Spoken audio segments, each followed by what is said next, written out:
I'll now call this meeting to order. It is 1:39 p.m. Carrie, can you please take roll? Chair Carvalho, Here? Vice Chair Downs, Here. Regent Ariscata, Yep. Regent Boylan, Aye. Regent Breger, Here. Regent Brooks, Here. Regent Brown, Here. Regent Del Carlo, Regent Goycochea, Here. Regent Goodman, Here. Regent McMichael, Here. Regent Perkins. You have a quorum present. Thank you, Carrie. Welcome to our December quarterly meeting for 2024. I want to welcome newly appointed Regent Pete Goycochea. Thank you for being with us today.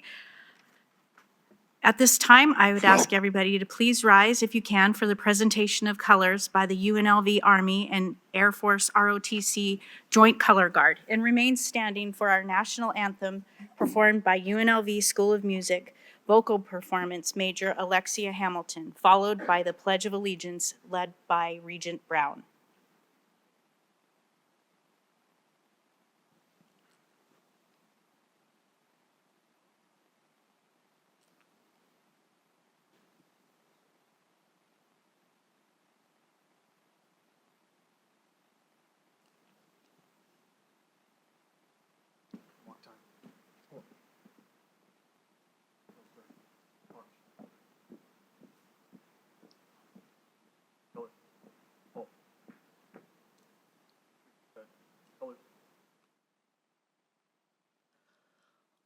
Oh, say, can you see by the dawn's early light what so proudly we hailed at the twilight's last gleaming, whose broad stripes and bright stars through the perilous fight o'er the ramparts we watched were so gallantly streaming, and the rockets red glare, the bombs bursting in air, gave proof through the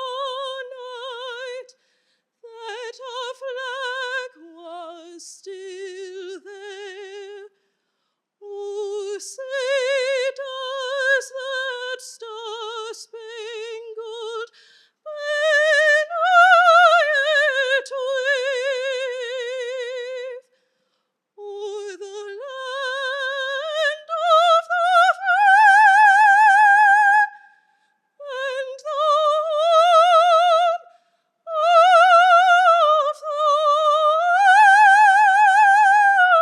the brave.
I pledge allegiance to the flag of the United States of America and to the republic for which it stands, one nation, under God, indivisible, with liberty and justice for all.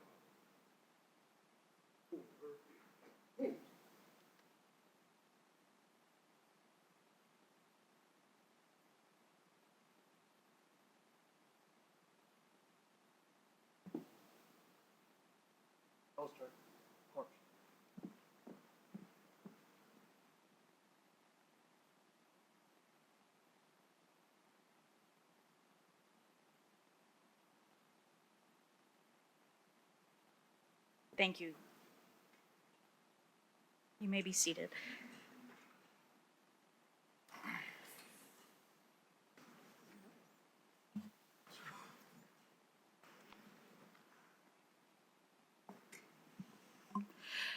As we come together today, we take a moment to recognize the passing of Regent Lois Tarkanian, a beloved advocate for Southern Nevada, a member of the education community, and an especially dear friend to UNLV.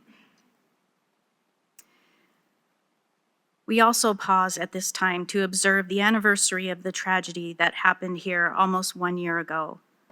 We honor the legacy of Dr. Jerry Cha-Jon Chang, Dr. Patricia Velez, and Dr. Nayoko Takamura. We reflect on the strength and perseverance of Dr. Botrith, and we pay tribute to the bravery of our university police services and first responders.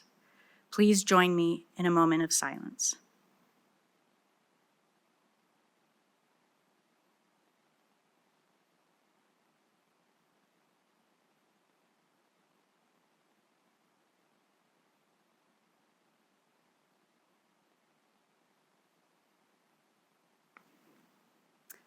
Before beginning, we take a moment to recognize that here in Nevada, we stand on the land of the Washishu, the Washoe, Numu, Northern Paiute, Nui, Western Shoshone, and Nuwu, Southern Paiute.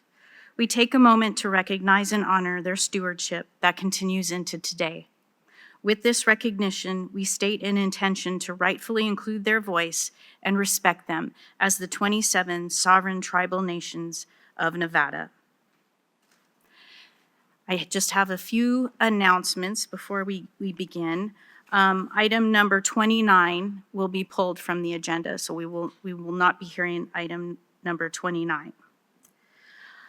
Next, I will go to item number 1, introductions and campus updates. And we will start with President Kibler from CSN and move all the way across, except skipping President Whitfield. Will come to him last, and then he can introduce our faculty and student speakers. So, President Kibler. Chair Cavallo, Regents, colleagues, and guests, for the record, I'm Bill Kibler, Acting President of the College of Southern Nevada. Thank you for the opportunity to provide some brief highlights from CSN and updates from this previous reporting period. First of all, I'm pleased to announce 2 important hires at CSN as part of our continuing reorganization efforts to enhance the efficiency and effectiveness of our college. Clarissa Cota is our new Vice President for External Relations and Campus Operations. This is the single vice president replacement for previous 3 vice presidents that we had over each individual campuses. So congratulations to Clarissa. She's already hit the ground running and is working hard. And also, Dr. Yvonne Riala Vesquez is our new Chief of Staff. She will begin Monday, December the 9th. So we're pleased to welcome those 2 members of our executive team. Next, I'm proud to mention 2 events happening at CSN actually this week, the same time we're here. First is the Power Up Nevada. It's part of a nationwide series on advancing educational and economic opportunities for Black Americans. Held on our Charleston campus the last 2 days, this initiative is facilitated by the White House Department of Education and Discovery Education. The event showcased a career fair, panels on financial literacy and entrepreneurship, and roundtable discussions on family and community. It brought together students, educators, and community leaders to explore innovative pathways to economic and educational opportunities. And tomorrow, on Thursday, December the 5th, we celebrate students in our hospitality program at the Florence McClure Women's Correctional Center with a special showcase and job fair. This event gives students close to release a chance to connect with employers and community support. We highlight these students working on the Tourism, Convention, and Events Planning Certificate, giving them real-world skills once they are released. There's research that shows very clearly that if soon-to-be-released inmates are provided with skills training and provided a job after they leave, the likelihood that they will ever return to incarceration is almost zero. So we're very pleased with this program. It's funded by a $1.4 million grant from the governor's office and the Nevada Workforce Innovation. Next, I want to publicly congratulate our CSN biology professor, Dr. Zevin O'Brien, for his stellar performance in the recent Las Vegas Marathon. Dr. O'Brien took first place in his age division and fourth overall with a jaw-dropping time of just 2 hours, 33 minutes, and 40 seconds. Pretty amazing. Recently, a group of our dual credit students got the opportunity to tour the Gold Quarry Mine in Elko, Nevada, a trip sponsored by Nevada Gold Mines for students in our Certificate of Achievement program. These students from Central Technical Training Academy and Rancho High School got a front row seat to see how their advanced manufacturing and diesel technology skills work in the real world. Over meals with Nevada Gold Mines young employees, these students got to know what it's like to work there. The trip wrapped up with dinner alongside company leaders and Rancho High alums who have already struck career goals themselves. I want to thank Nevada Gold Mines for their continued support of our students. And then last month, we celebrated the grand opening of 2 new skilled training lab classrooms for entry-level air conditioning technology and medical assisting on our Mesquite campus. These hands-on programs open doors for local residents and provide training in high-demand fields in Mesquite and the surrounding areas. Thank you to the Mesquite Chamber of Commerce CEO, President Carol Colson, and her staff for facilitating the event. And those are some brief updates from the College of Southern Nevada. Thank you. Thank you, President Kibler. President Dinelli. Good afternoon, Chair Carvalho, Vice Chair Downs, fellow Regents, Chancellor Charlton. For the record, I'm Dr. Amber Dinelli, the president at Great Basin College. I'm pleased to share some positive updates regarding Great Basin College. In September, I introduced our theme this year, which was Ignite the Fire. I'm thrilled to report that this fire continues to burn brightly as we reflect in our enrollment numbers. We began the semester with a remarkable 16.3% increase in enrollment, and we are now closing the semester with an impressive 16.9% growth. Typically, we observe a decrease in enrollment around the 8th week due to the course drops and those associated with D, W, and F grades. However, this semester, we saw an increase in the students enrolling for the second 8 weeks. During that session, we also have noticed that we have retained more students from the start of the beginning of our semester. This success underscores the incredible dedication of the GBC faculty and staff, who remain fully committed to supporting our students and ensuring their success.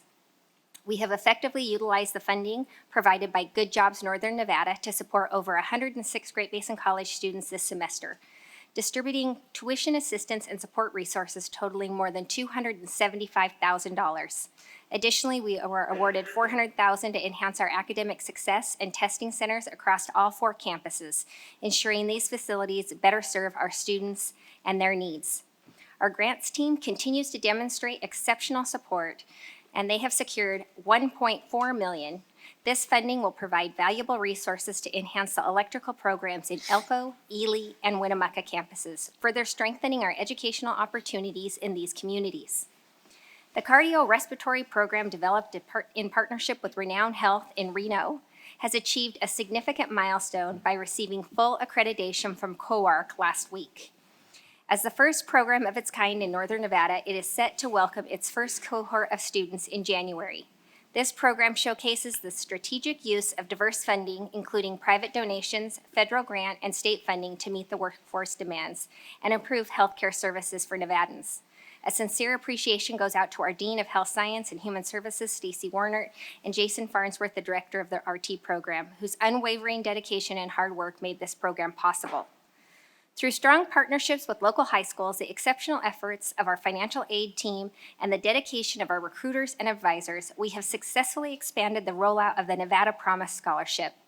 As a result, we are pleased to report an increase in applications, going from 706 applicants last fall to 878. This is resulting in a 24% increase. This past Monday, we hosted our first GBC Town Hall at the Pahrump campus, marking an important step in fostering communication and open engagement with our communities. We are excited to announce that we have 3 additional town halls scheduled for Elko, Ely, and Winnemucca campuses. On November 4th, we gathered on our Elko campus to celebrate the completion of the 1,000 Cranes project, a symbol of peace, hope, and unity that reflects our shared values. This project brought together dozens of GBC community members, students, Phi Theta Kappa chapter students, faculty, staff, and alumni who have folded and assisted in stringing 1,000 origami cranes, creating a powerful display that symbolizes hope, peace, and healing. The mobile frame was crafted by the students in our welding department, providing a foundation upon which the cranes are beautifully suspended. Each crane in this display carries a message of resilience, a reminder of the collective strength that we can emerge as a community. The mobile frame weighs an impressive 44 pounds, and each strand of cranes weighs 3 pounds. The project was started with a humanities grant last May. GBC dedicated this mobile in memory of the 3 esteemed UNLV professors who were taken far too soon. Our hearts are with UNLV and as we remember and honor the memory of these incredible educators. Thank you, President Whitfield and the entire UNLV team for your warm hospitality. As a proud UNLV alumni, I stand in solidarity with your students, faculty, and staff this week. I also extend my gratitude to the Regents for the opportunity to share some of these highlights. Thank you. Thank you. President Dalby. Hi, good afternoon. Kyle Dalpy, Western Nevada College. I'll start with a question to President Kibler. Did you say 2.5 hours on that marathon that your staff did? That is pretty impressive. I hold the record myself for 5 hours.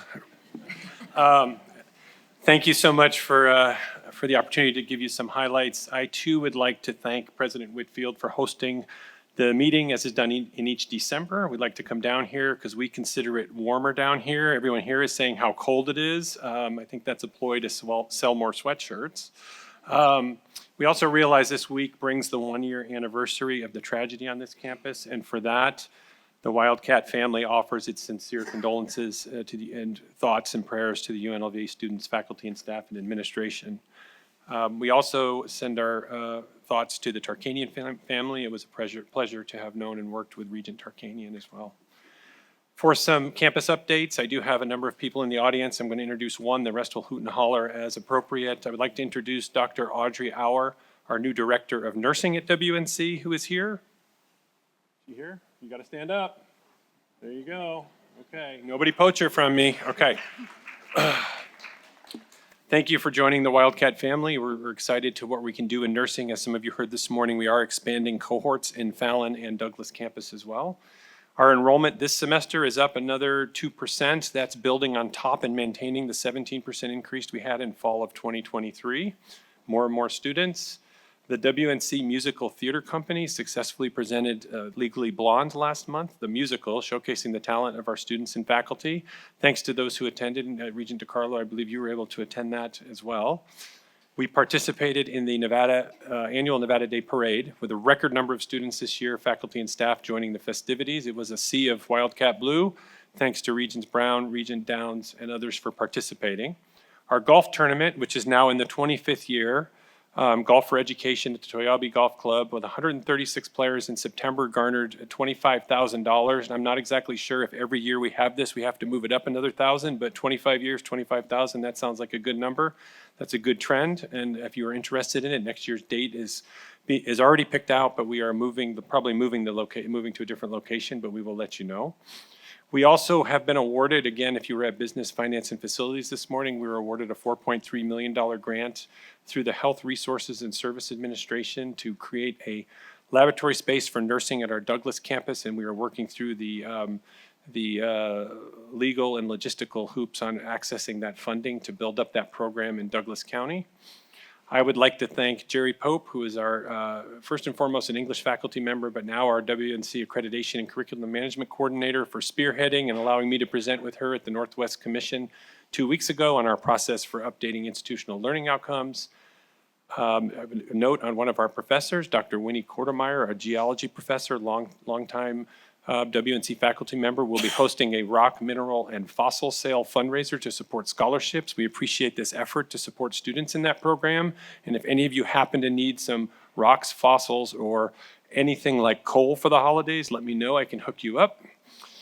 We have recently implemented the Better Mind mental health program at WNC, which has supported students. It's an online platform for students who want to access mental health services. We are already halfway through our allocations for that program. This highlights the vital role that's needed in supporting students, and we'd like to thank the City of Carson City and the WNC Foundation for financial support of that program. We are having a robust discussion on AI on campus with all of the stresses and worries that most of you are feeling. But just keep in mind, for those of you who are worried about AI or think about AI, that today's AI is the worst AI you'll ever know. It only gets better as we go forward. So got to get used to it, embrace it, and figure it out. And we will do that collectively with the NSHE group as well as on campus. Our child care center got the best of Carson City again for the 7th year in a row, so we're happy about that. And finally, for all you dodgeball fans, WNC sent a team last month to compete in the Carson City Dodgeball Tournament. Our mighty Wildcats secured not only a few bangs and bruises, of course everybody signed the waiver, but also the 3rd place trophy. And so with that, that's the latest from WNC. Thank you. Thank you. Sitting in for President Pollard is Provost Fry. Welcome. Thank you so much. For the record, Sarah Fry, Provost and Vice President for Academic Affairs at Nevada State University. I want to start by joining the other campuses and thanking UNLV for hosting us this week. As the campus approaches the 1-year remembrance of the December 6th tragedy, our support is with you and the Scorpion community is behind you. I also want to extend sympathy to the Tarkanian family on behalf of the Nevada State community. The legacy of Regent Tarkanian's dedication to improving education in Nevada will have a profound impact for years to come.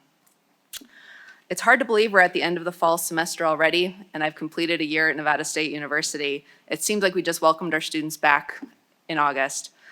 This semester, we were lucky to hit our largest enrollment number to date with 7,543 students, which was bolstered substantially by our concurrent enrollment students with over 3,500 CCSD students taking courses from Nevada State. Since we last met in September, our campus hosted a number of notable events. First, we were really happy to welcome more than 600 of our NSHE colleagues, students, and community members to Nevada State's campus for the 2024 Southern Nevada Diversity Summit.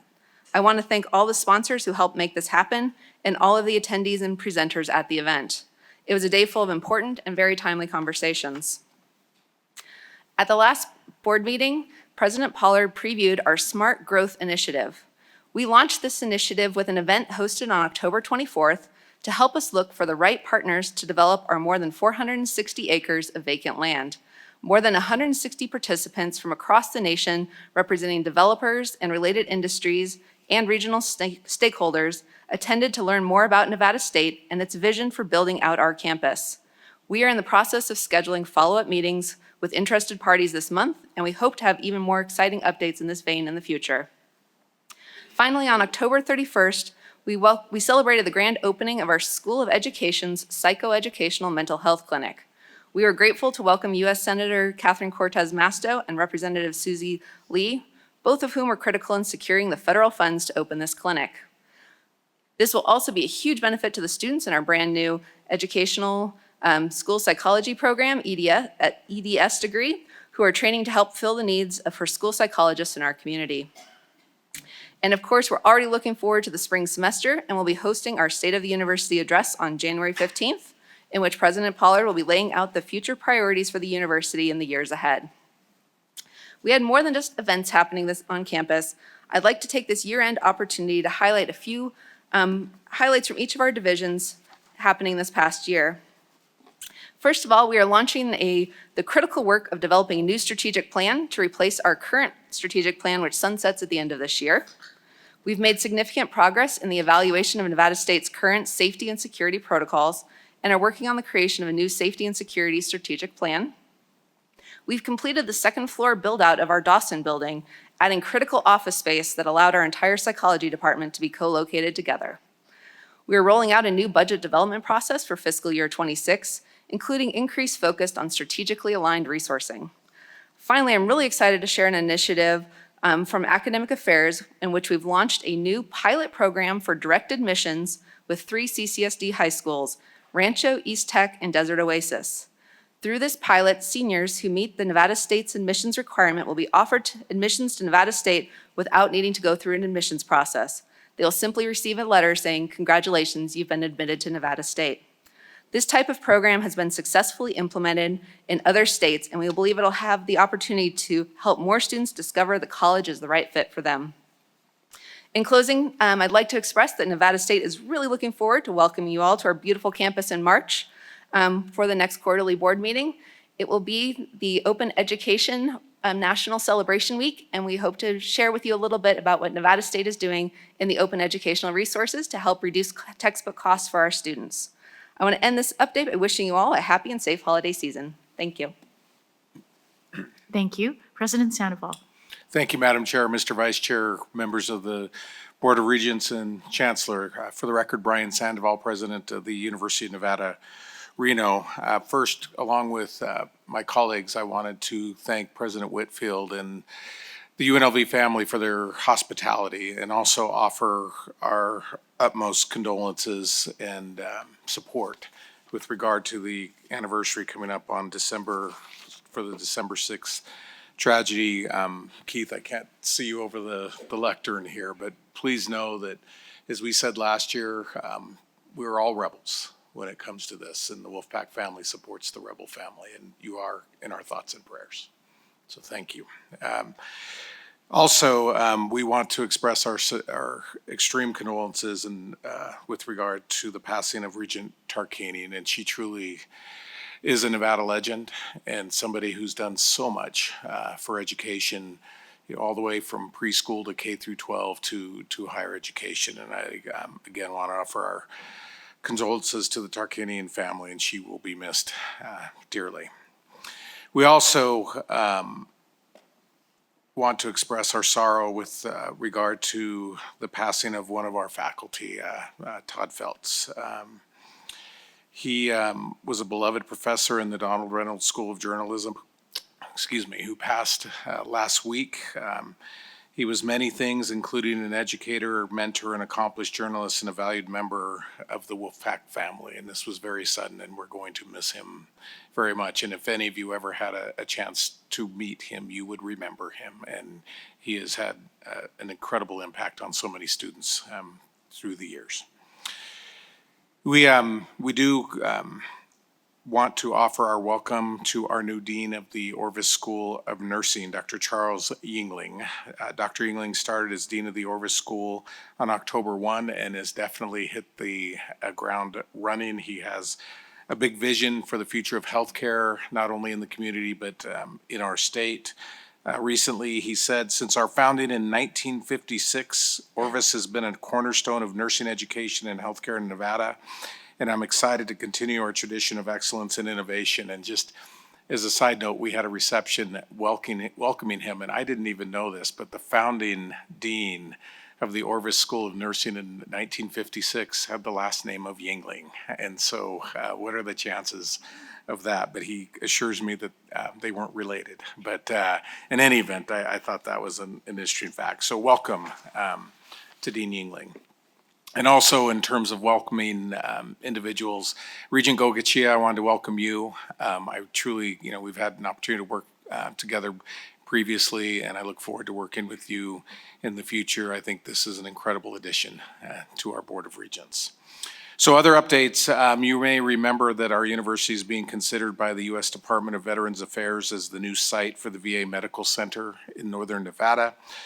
On November 25th, Nevada's U.S. Senators Jackie Rosen and Catherine Cortez Masto announced that bipartisan legislation they helped introduce to officially authorize the construction of a new veterans hospital in Reno has been signed into law by President Biden. So that is really good news. So the funds for this hospital have been appropriated. The next step needed to begin is obviously construction. If the university is selected as the site of the new VA Medical Center, and of course with Board of Regents review and approval, it will place the university amongst a select group of public university where schools of medicine, nursing, public health, and social work are co-located with a VA medical center on the campus. So we are the only site under consideration. We are not the site. We have not been selected, but certainly we will keep you apprised as soon as we know. So that's really good news. Also, the U.S. News and annual Best Colleges rankings were released in November, and I'm proud to share that we are ranked number 204 among the top public schools in the United States of America. This marks the 15th consecutive year we've been ranked among the top tier in this category. We also had some high program rankings, including Best Undergraduate Psychology, number 131, Best Undergraduate Engineering, number 139, Best Undergraduate Nursing, number 149, Best Undergraduate Business, 222, and Best Undergraduate Computer Science, number 240, and one of the best colleges for veterans. So all of these rankings earned us prestigious badges from U.S. News and World Report, and I'd like to take this opportunity to thank our faculty because they are responsible for making that happen. So we're really pleased and honored to have the faculty that we do.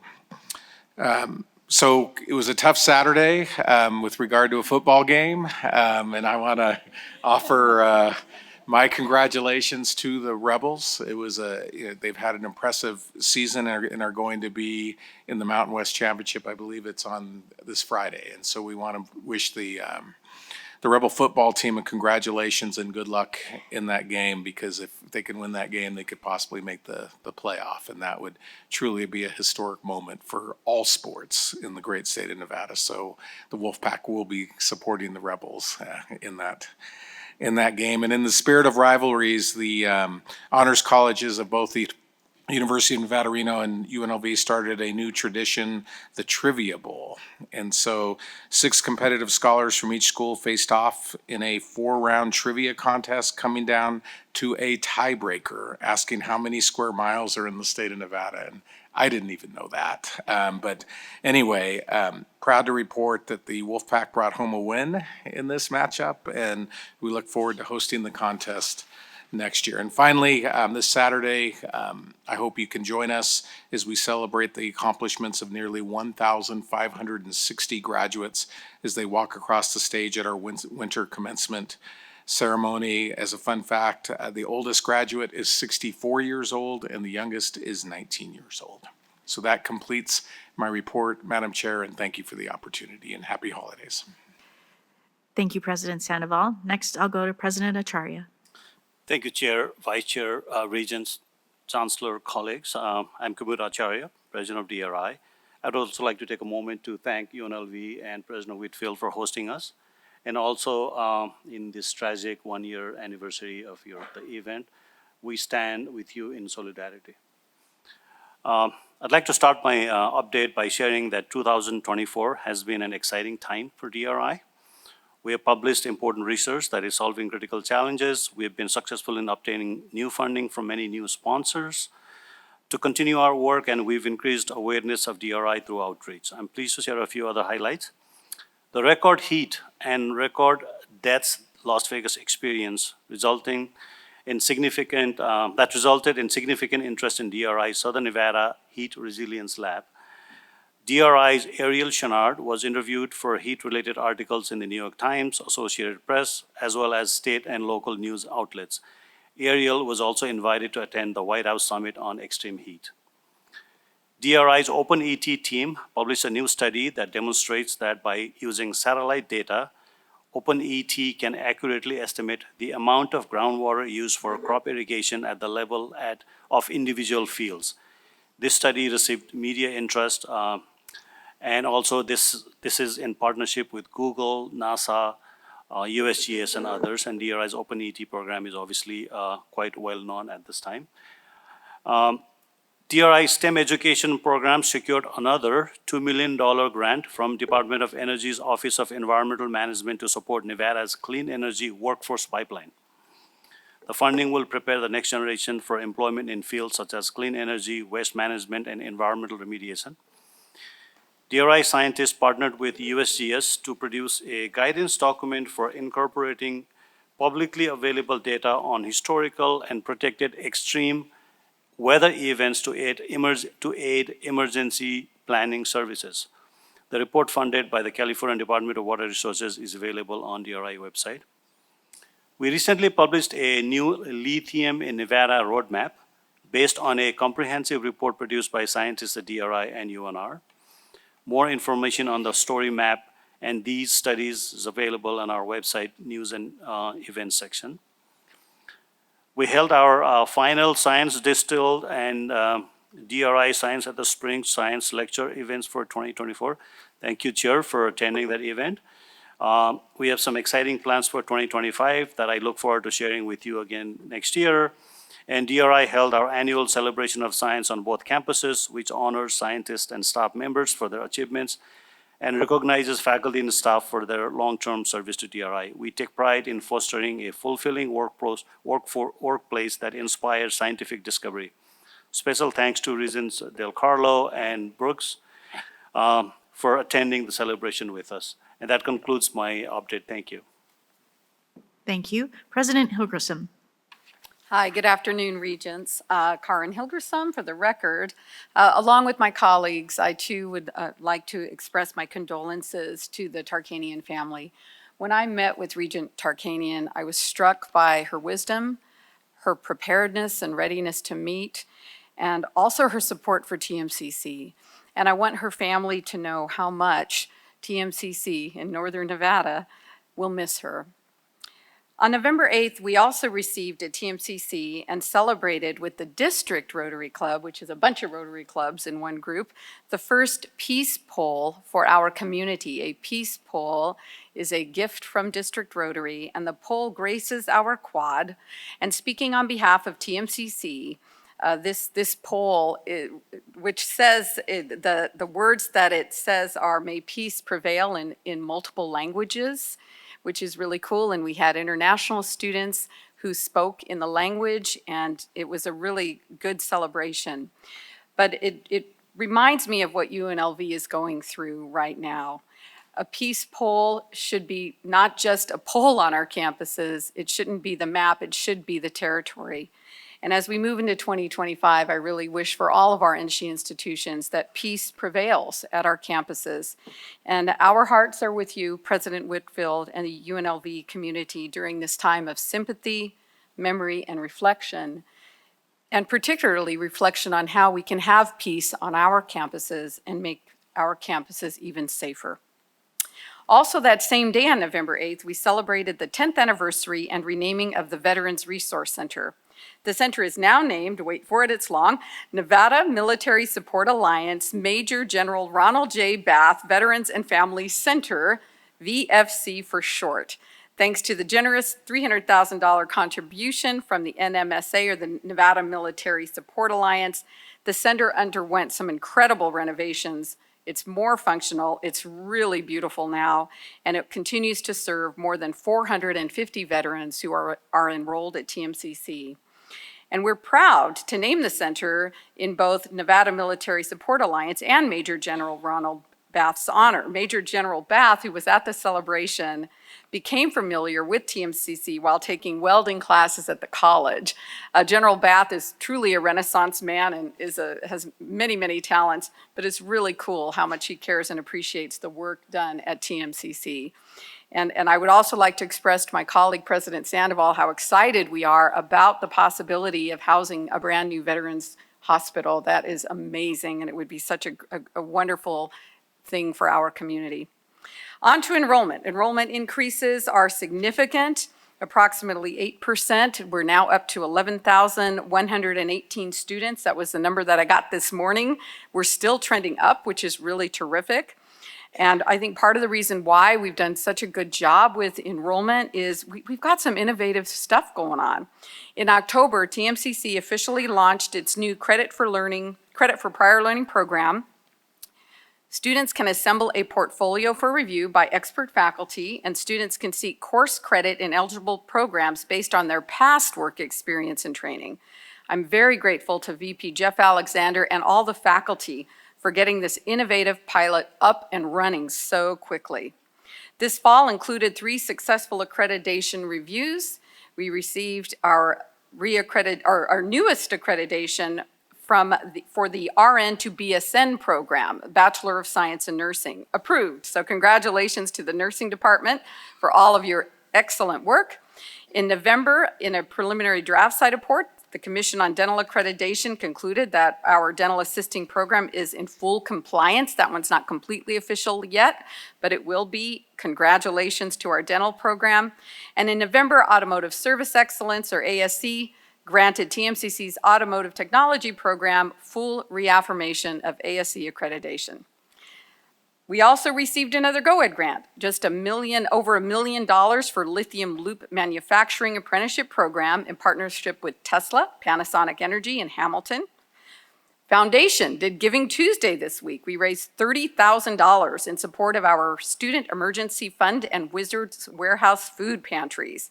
Another record year in the foundation, awarding $1.1 million for scholarships. The mighty athletics team had a great season in soccer.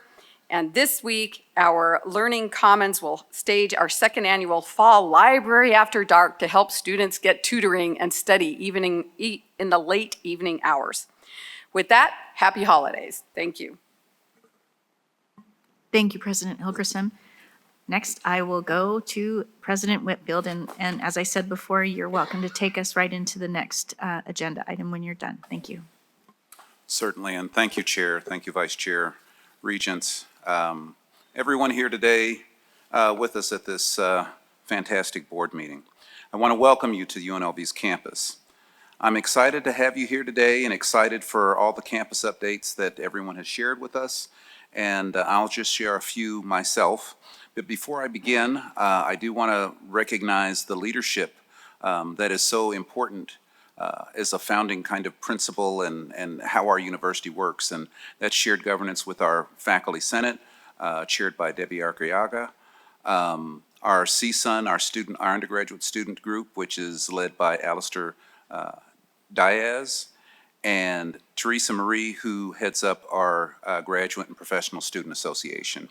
I want to give them a very special thank you for all that you've done so far in this academic year. In September, I shared with you during our campus updates our record-breaking enrollment growth that we've had, an uptick of nearly 6% at a time when many colleges and universities across the country are experiencing enrollment challenges. And I'm proud to share that not only do we have that as something to celebrate for this fall, UNLV was recently named one of the 3 national finalists for the annual Degree Completion Award from the Association of Public and Land-Grant Universities. This recognizes innovative and exciting approaches by universities taken to be able to try to drive graduation and retention rates. And for us, we've reached the highest level we've ever had, just a little tick over 50% on our way to getting to 60%, which is our goal. I think that this is an incredible testament to the hard work and dedication of UNLV's faculty, staff, advisors, peer mentors, all of them. We can all take pride in this great student success achievement. Now, another ranking that we're excited about is that UNLV's Master of Science in Cybersecurity was actually ranked number 2 in the nation by Fortune magazine. Developed in partnership between the Lee Business School and the Howard Hughes College of Engineering, the program offers students a unique blend of technical and business expertise, ensuring they are well equipped to tackle today's evolving cyber threats. Furthermore, in our College of Engineering, there's some really exciting and groundbreaking research. It's gaining national attention, and it's especially important for where we live. Mechanical engineering professor Dr. Jeremy Cho, who's going to be our faculty presenter today, will share more about what he's working on with you. His work is based on something that he discovered in the lab, and it makes devices capable of capturing water vapor from the air around us for commercial and individual uses. Now, he has recently published research that confirms the groundbreaking technology in effective down to 10% humidity to be able to draw and capture water. It's a market improvement from existing atmospheric water harvesting systems and is especially good news for a region like ours. One of the highlights of this research demonstrates that atmospheric water harvesting can also be solar powered. This is, of course, good news for us here in Las Vegas, as we have an abundance of sunlight that can provide enough energy to reduce the theoretical and eventual cost for generating water. Still exciting news coming out of UNLV's College of Engineering is another project that is designed to tackle drought issues from the angle of harvesting the most out of our natural resources. Civil and environmental engineering professor Ekalak Khan heads an interdisciplinary team searching for effective ways to reuse wastewater at the household level in rural communities. Their goal is to create a system that relies on biomass and sustainable technologies to provide a continuous, easy to maintain, and cost-effective source of clean water, critical for addressing water scarcity and quality challenges. Now, I want to join my colleagues in acknowledging and recognizing and taking a moment just to think about the loss of Regent Tartanian. I didn't get to meet her as many times as I would have liked to, and I think it's a lesson for all of us in terms of life of that nothing is promised, and that we have to value each other and make sure that we make the most out of all of our interactions. But the times that I did meet with her, I was always inspired. I attended her memorial, and to see the depth of what she has done for our state relative to education is amazing. It is interesting that as you think about that name, then you also think about basketball. But when you listen to the things that she has done, it is truly, truly a woman who was a juggernaut in her own right. Now, this Friday marks a year since the tragedy that occurred on our campus. It's a day that none of us are going to forget, and I want to thank you all of you all as my NSHE colleagues at the various institutions who have supported UNLV over the past year. I know that President Sandoval is going to be sharing a message with the UNR campus as we approach the anniversary date, and I was touched when President Dinelli of Great Basin College shared last month how her students organized their own Zenbuzuru crane project. I was honestly absolutely just stunned for the entire day of that another community would share in the moments when we were trying to actually recover from our incident, that there's a lot of strength that comes from knowing that you have colleagues and that you have people, and that your community is not just your geographic boundaries. It includes this whole state, and so thank you very, very much for that. That outpouring of love and support since that tragic day has come from all over the world, but I've got to say that our friends here and our colleagues here in Nevada have made that progress, that process, a whole lot easier. We continue to grieve, but remain steadfast in our core mission. Thanks to all of my colleagues for your thoughtfulness and kindness, and I'd also like to give a very special thanks to many of the board members who have all done different small and large things to be able to contribute to our renewal, and that includes Chancellor Charlton as well. We'll be hosting a gathering on Friday at 11 a.m. right outside the Student Union here at the amphitheater to remember and reflect on the lives lost and forever impacted on that tragic day 1 year ago. It's also a day to commemorate the resilience and the strength that we find in our UNLV community. I want to invite all of you all to come and to share, to gather together and to feel the sense of community resilience that we have here.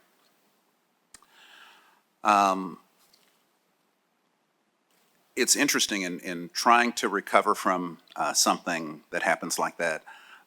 I've encouraged our campus to make sure that we never forget, but we also have to be in the moment, and we also have to make sure that we take opportunities to share good things that happen as well. So Let me end this report on a bit of an up note. I've got to make sure that I go before President Sandoval, because he took my thunder, to say that our football team has had an incredible, historic season, being ranked 3 different times. I keep trying to make them 17, but I think that they're ranked like 20th or something like that. But incredible, once in a lifetime for our program so far. On Friday, we will be playing Boise State. And I think that it's a wonderful opportunity to see that even UNR wants to have Boise State be beat. And what the interesting piece is that if we do beat them, or I should rather say when we beat them, we will be a part of the National Football Playoff program, first in time in the history of our university. I think that when we get that win, that's a win not only for UNLV, that's a win for Nevada. With that, I will conclude my remarks, and thank you. So let me move right into the introduction of our student and faculty that we're going to give you a presentation today, and I don't know what order you all are planning on, but let me just introduce both of you all, and you all can fight for the microphone. First, let me introduce our student, who is Isabella Romero Yusti. Isabella is a biochemistry major at UNLV. She's currently president of the Honors College and a research assistant for the Klieger Laboratory, where she is investigating structural biological methods to decipher the molecular mechanisms of ubiquitin ligases. You can tell that I was a psychology major here. And ubiquitin conjugated enzymes. Between 2020 and 2021, she was a research assistant for the UNLV Cellular and Molecular Brain Research Laboratory, investigating cellular and molecular mechanisms that are associated with neurodegenerative diseases, such as Alzheimer's disease and traumatic brain injury.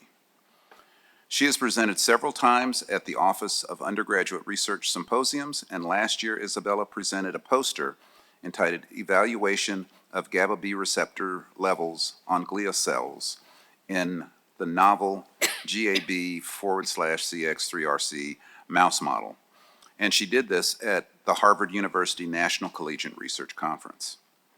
She has worked as a lab teaching assistant in Chem 121 and an undergraduate teaching assistant for Biology 101. Isabella has served as a peer instructor and a peer mentor for Honors 105, and she is part of the Honors College Trivia Bowl team that started what I think is going to be a great tradition this year. Now, our faculty member who's going to join us is Dr. Jeremy Cho. He's an assistant professor in mechanical engineering at UNLV. And while he's originally from Hawaii, he obtained a bachelor's degree in mechanical engineering from the University of Michigan, a master's and PhD in mechanical engineering from MIT, and he also did a postdoc in chemical and biological engineering at Princeton. In 2019, he returned home to the 9th island of Hawaii, Las Vegas, to start his faculty career. However, there was something missing in Las Vegas: an abundance of water. He started working on atmospheric water harvesting and was awarded the NSF Career Award in 2022. Recently, his work was published in the Proceedings of the National Academy of Sciences, which honestly is probably the most distinguished publication a scientist can publish in. And he has co-founded a startup called Waver to commercialize this technology. His work is also the focus of UNLV's contribution to the $160 million NSF Southwest Sustainability and Innovation Engine. In other research areas, he has won the American Chemical Society Petroleum Research Fund Doctoral New Investigator Award and funding from the Nevada gold mines to perform research on water surfactant systems. In 2024, he was awarded $2.1 million from the Department of Energy's Advanced Research Projects Agency to lead investigators from UNLV, UNR, and the University of Houston to decarbonize iron making by developing a new electrochemical technology. Most recently, Dr. Cho enjoys building human capital through teaching and mentoring students. His efforts have been recognized by the Consolidated Students of UNLV, or our CSUN, in terms of Faculty Achievement Award, and also by the College of Engineering's Distinguished Teaching Award. With those introductions, let me have those two come forward and do a presentation for you.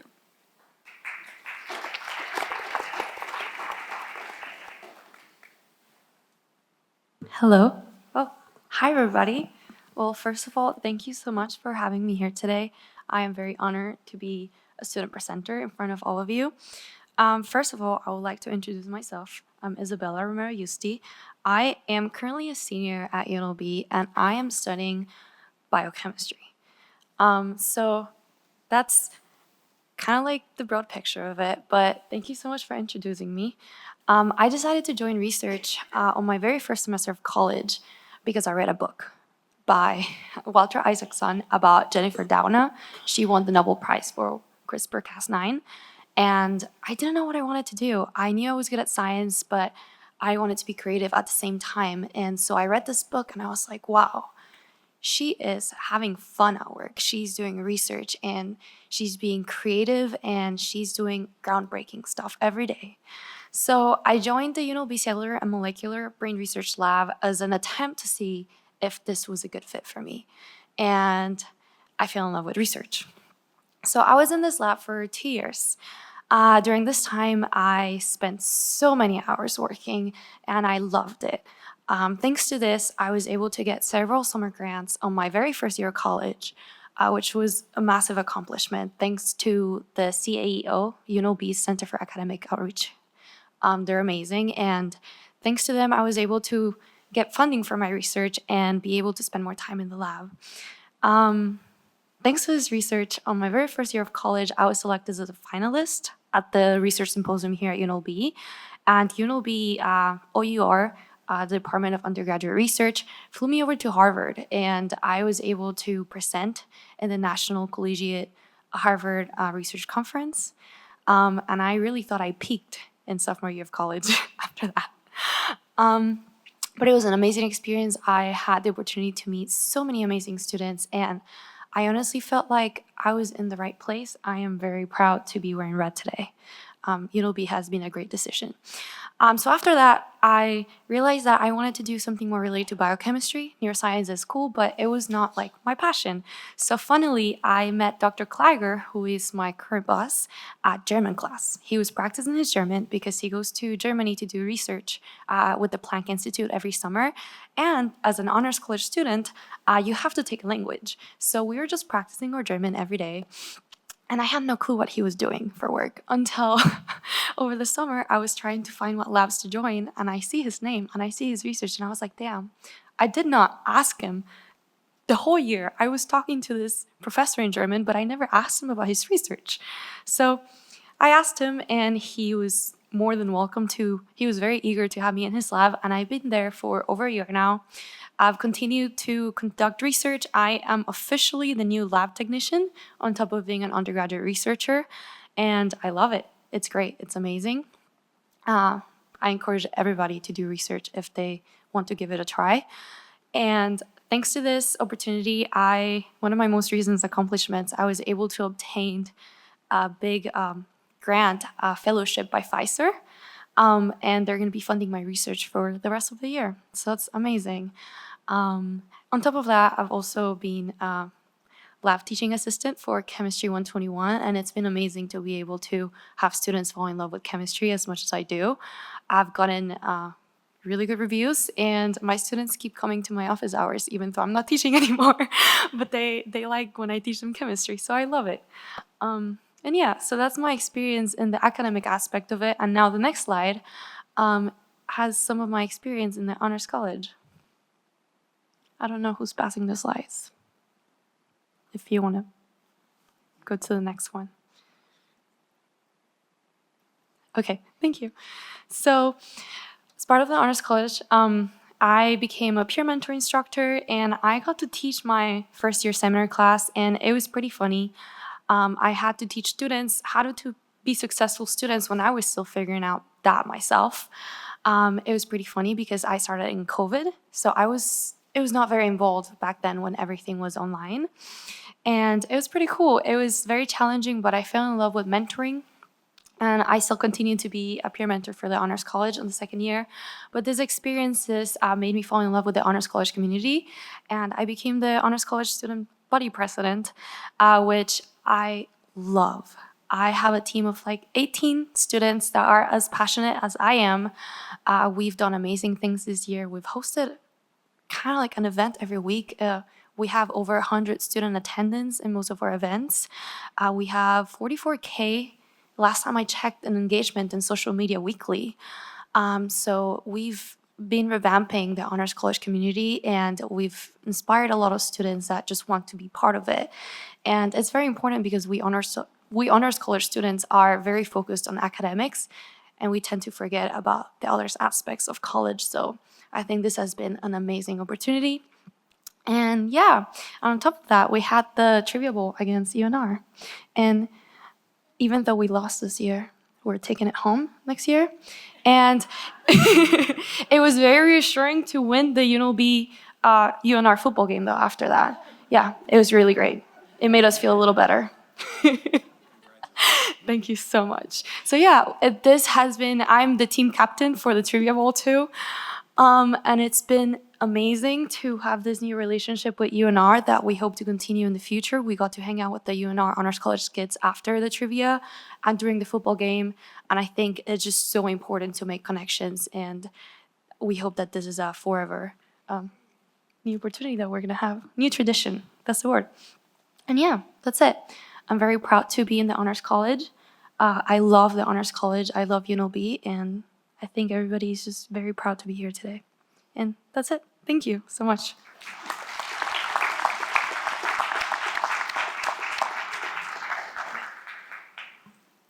Thank you. Dr. Cho? Hi, my name is Jeremy Cho, assistant professor in mechanical engineering, and I just want to say, wow, Isabella, that was amazing, and I love your passion, and that's really why I'm here in this job, and it's something I've been thinking about a lot in the last year. Today is December 4th, but academically, it's exactly a year since December 6th, because I was teaching my class on a Wednesday. I had finished my last class, and that's the class that I ended today. But why am I here?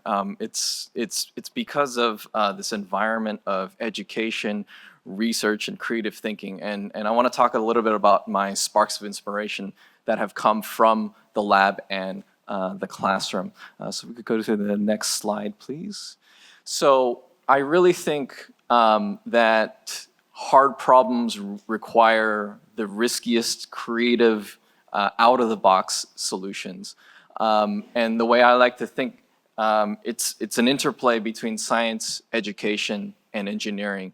And I really think that you can't force innovation, right? It takes some time, it takes hard work, and it takes a little bit of luck. But here in Las Vegas, we know a little bit about controlling our environment to increase our chances a little bit. And you know, we know how to encourage creativity, right? And so it's through this interplay that we can come up with some interesting solutions. So I'm going to talk about, if you go to the next slide, something that President Whitfield mentioned, which is kind of a highlight of our research recently. And that's on our recent work on atmospheric water capture. And so as you know, in the Southwest, we need water, but there's no blueprint for a solution, right? It's not just a matter of, let's throw money at the problem, right? And then this will be solved. We need a new technology that, you know, we're not exactly sure what that looks like. So we came up with a technology or a scientific approach, and that came out of the lab, but really the inspiration came from the classroom, right? And so this is technology that could have only been born in a university environment at a place like UNLV.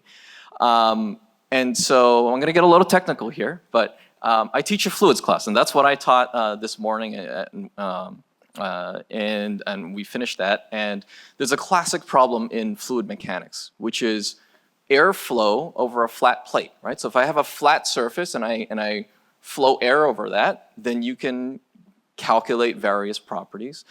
You might think that's pretty basic, but everything is a surface, right? When we're standing outside, our skin is like a surface. And then I realized that, okay, other biological things have skins, and sometimes those animals or tree frogs or air plants actually can capture water out of the air. So we tried to mimic that. We took our polymer science, we advanced that, we built these hydrogel membranes that could capture water as fast as the air can provide it, right? And so that was the idea, and then we need to use our engineering skills to test our risky idea, right? So if you go to the next slide, please. And what we found is that risky idea works, right? We tested it outside, we got it published, and that graph right there shows our performance, and it's way higher than some of our competition, and those are other, let's say, other top-ranked universities, and we're beating them. This work is continuing. I have my NSF Career Award, so that's going to continue on. And we also have this project continuing with the NSF Engine, the Southwest Sustainable and Innovation Engine.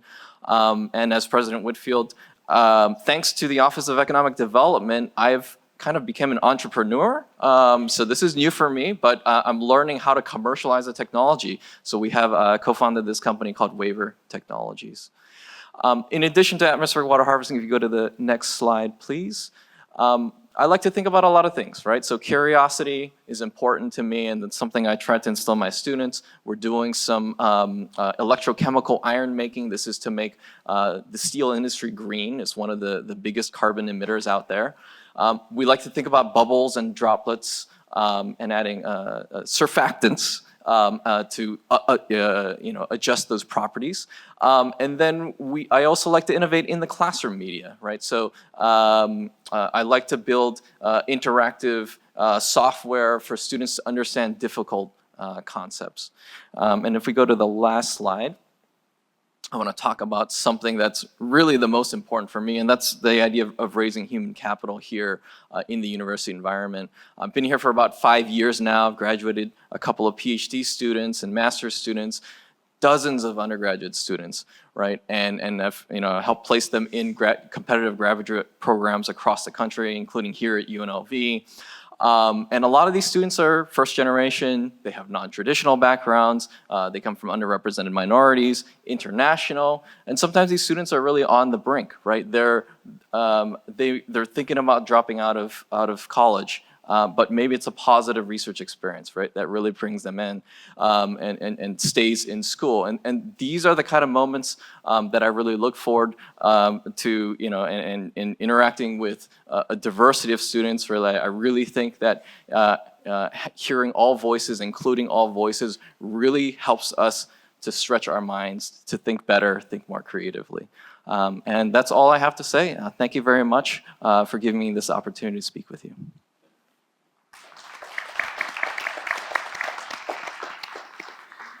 Thank you to Dr. Cho and to Isabella for presenting to us today. Those were both fascinating research topics that you both have, and it's inspiring to hear what's going on at our campus.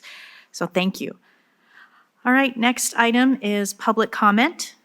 So for those who would like to call in and offer public comment, please dial 669-444-9171 and enter meeting ID 928-4944-5069 and passcode 555555. Is there any public comment at GBC? No public comment from Algo at this time. Thank you. Is there any public comment at the system office in Reno? Yes, there is. Thank you. Please state your name and you have 2 minutes. Good afternoon, Chair Carvalho and members, Kent Irvin, ERVIN, Nevada Faculty Alliance. First, I'd like to cordially welcome Regent Pete Goicoechea. The NFA looks forward to working with you. We now have a former senator on the Regents and a former regent in the Senate. That's an opportunity for dialogue and resetting the relationship between the regents and the legislature. I hope we can take advantage. The NFA opposes agenda item 11.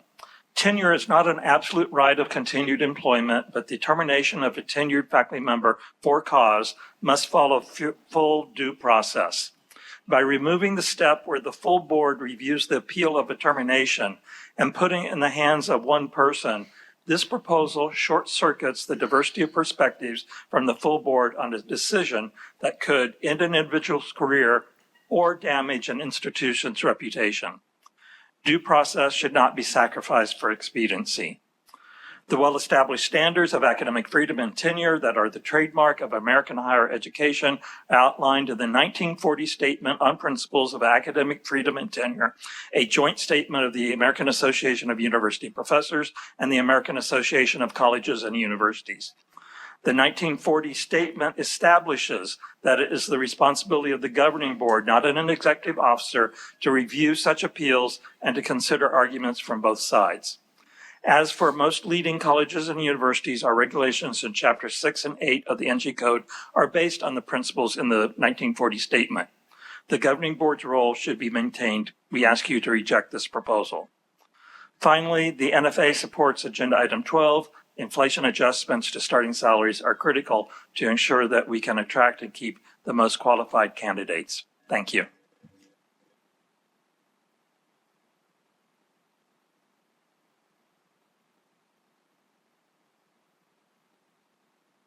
Is there any other public comment in Reno? No further public comment. Thank you. Public comment here in Las Vegas. Please come forward, state and spell your last name, and you'll have 2 minutes. Hello, my name is Victoria Ornelas, Ornelas. I would like to begin by extending my deepest sympathies for the loss of Regent Tarkanian. I am not speaking here today on an itemized agenda. I am here today to plead to you all because my clinical education and the welfare of health sciences programs at the College of Southern Nevada have been jeopardized. I am a student respiratory therapist in the cardiorespiratory science programs, and part of my program includes rigorous clinical training and exposure. In order to meet this standard, experience in high acuity hospitals is a must. CSN is approaching a year of an expired clinical contract with all HCA hospitals in the Valley. Sunrise Hospital houses the largest children's hospital in the state. Mountain View Hospital has consecutively received the Health Degrees Pulmonary Care Excellence Award, and Southern Hills has been recognized amongst the top 10% of hospitals nationwide for patient safety. These are just a few of the recognitions HCA hospitals have received.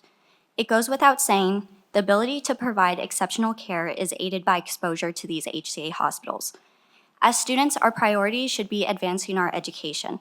Yet here I am, pleading amongst you, because the students and faculty at CSN continue to be swept to the wayside, unheard, while it appears our counterparts at UNLV, Nevada State, and 4 proprietary institutions are not facing the same challenges we are, being denied clinical experience.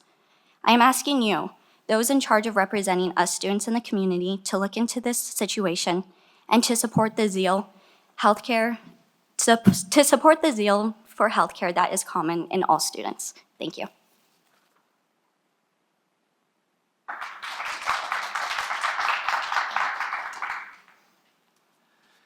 Good afternoon, esteemed members of the Board of Regents. My name is Derek Hovda, that's H-O-V-D-A. I would like to start by giving my deepest condolences to the family of Regent Tarkanian. I am not speaking today regarding an agenda item. I am speaking here today because my clinical education and future employment status in the Las Vegas Valley are in jeopardy. I am a student respiratory therapist at the College of Southern Nevada. Part of my extensive training involves clinical experience in high acuity hospitals around the Valley. HCA is a major hospital corporation here in Vegas, and they have several great facilities. As of January this past year, CSN students can no longer complete clinicals at any HCA facility due to contractual issues. This has severely limited my clinical opportunities and future employment opportunities here in the Las Vegas Valley as well. I am not able to get the critical care experience I need due to this devastating loss of clinical sites. I am asking that you please look into this situation and provide a resolution. Today is a school day. Many of my fellow CSN students cannot attend this meeting today as a result, but I have statements from numerous students across 6 different programs who are all affected by this issue as well, if you would like to see them. Thank you for your time.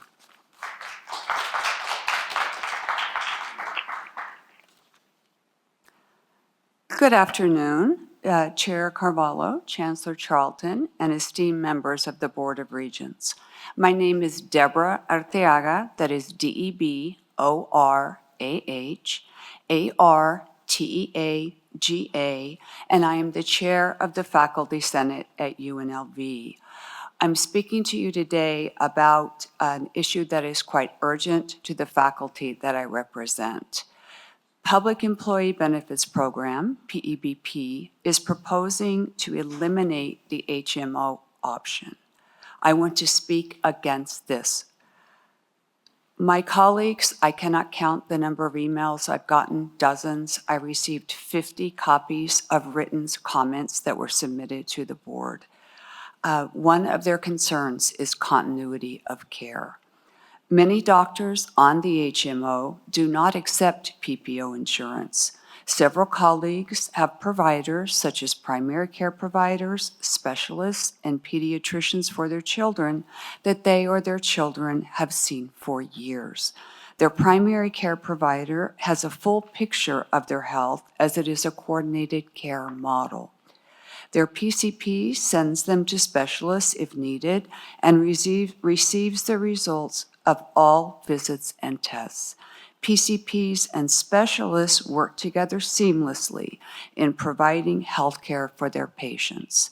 New providers will require the transfer of all health records and will disrupt the provider-patient relationship.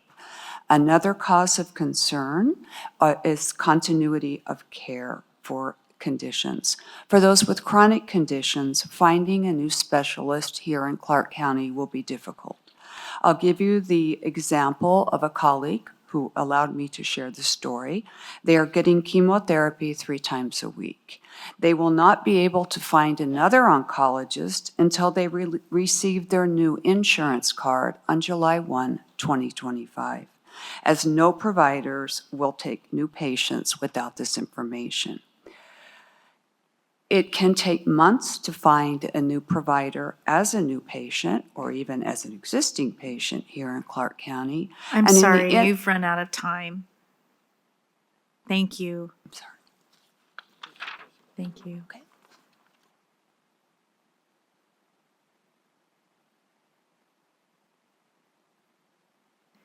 Seeing no other public comment here in Las Vegas, SCS, is there any public comment on the phone? Yes, Madam Chair, there is. Caller with the number ending in 8211. Please state and spell your name for the record, and you have 2 minutes to address the board. Thank you. My name is Cliff Sorensen, S as in Sam, Orensen. I work for Compani Auto Group, which consists of Carson City, Toyota, and Capital Ford here in the great state of Nevada and capital up here in Carson City. I want to tell you, all of you, thank you for allowing us to provide public comment, and my comments are directed to agenda item number 27. And I want to tell you, great things are happening here in Carson City, and thank you so much for hiring President Delpe to lead the Wildcats here in Carson City. I've been with the organization for about 23 years and have met most of the presidents and majority of the staff at our college. And as a provider of scholarships and trying to build our technical and career education workforce, we have leaned on the college many, many times over the years to try to get good staff. And it has literally been in the last 3 to 4 years that it has come to fruition. And I totally understand that it's a lot of the emphasis based on President Delpe and the staff that he has working with him. And we wanted to thank you so much. Just last week, we had 25 students tour our Carson City Toyota facility, all wanting to become auto mechanics. And it is incredible that you guys are putting together this kind of program. We really appreciate President Delpe. And one other thing that I'm sure most of you don't realize, but he has another program that he's instituted, and him and his staff have put together, the Nevada Green Business Network. And thanks to him and his staff, we have now become the very first auto dealership in the state of Nevada to go green. And we just couldn't have done it without President Delpe and his staff. So thank you so much for your guidance and your tutelage and foresight to hire Dr. Delpe. Thank you. Caller with the phone number ending in 3354. Please press *6 to unmute. State and spell your last name, and you have 2 minutes to address the board. Yes, hello. My name is Rebecca Bevins. Last name is B as in boy, E, V as in Victor, A-N-S. I am a professor of psychology at Western Nevada College. Thank you for allowing me to call in. I'm sitting in my home office in my sweatpants, grading papers and answering end of the semester student emails. But I did not want to miss the opportunity to address agenda item number 27. And sing the praises of President Delpe. So I'm here to share my support of his leadership because he makes me love my job, even in week 15 of a 16-week semester. So I want to talk about one thing that President Delpe has initiated at WNC, and that's the flexible learning program. Let me tell you real quick, flexible learning, you're familiar with traditional ways of learning. We have hard deadlines and strict schedules. And with flexible learning, the flexibility is built into the course, allowing students to work school around their lives. And this allows a variety of different students to be able to take courses. But one thing I want to talk about is how this affects faculty. When President Delpe brought this here, it was not immediately accepted and it was not easy, but it has empowered many of us to be better and to do more for our students. Here's a quote from one of our flexible learning faculty. With online tools, we have this incredible ability to teach in entirely new ways, and flexible teaching allows us to do things that we weren't able to do previously. Also, these classes help me connect with students more intimately. I get much more one-on-one time with students since they're working at their own pace. That interaction is so valuable. And additionally, these courses respect students' time and agency, and they keep me honest about meeting students where they are. So I just wanted to say it's because of President Delpe's vision and his unwavering support that faculty can go above and beyond to support student success at WNC. And so thank you for allowing me to take a few minutes of your time to share my support and the support of other faculty, which I bring with me for President Delpe. He's been an incredible leader at Western Nevada College. I've been here since 2007. I'm sorry, your time is up I'll tell now. you that the last 4 Thank years you. have been very empowering. So thank you. That's all the callers we have at this time, Madam Chair. Thank you. So public comment is now closed. At this time, we'll just take a quick 5-minute break. So we'll be back at 3:06. Okay, we're going to reconvene the meeting with item number 4, Regents Welcome in Introduction. So I'll open up the floor to members of the board for anybody who would like to make any welcomes or remarks, and I would just ask you to limit them to about 3 minutes. I will go to Vice Chair Downs first. Thank you, Chair Carvalho.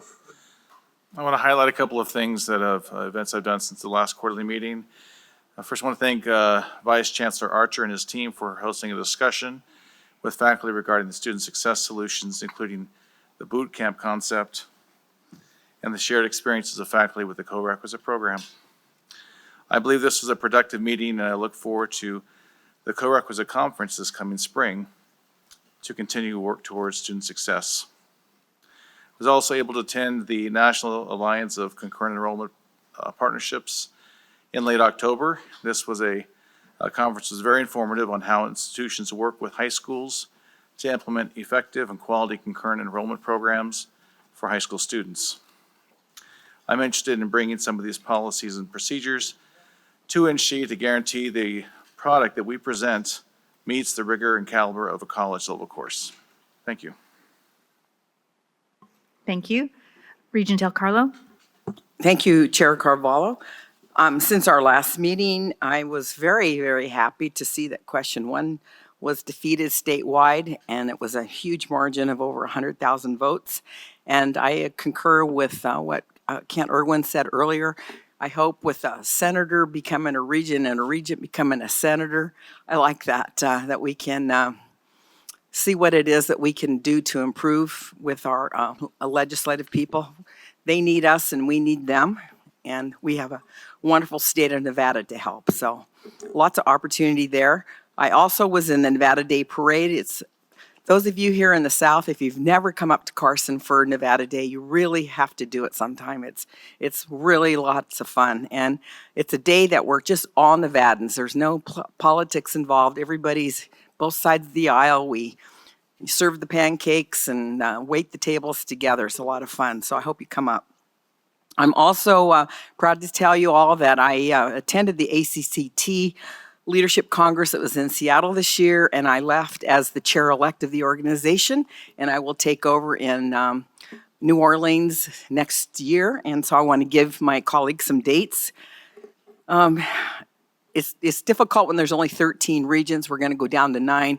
I was up in Seattle, and they had 65 of their trustees support their incoming president, who's from Bellevue College up in Washington. But we do have some really fun stuff with ACC coming up.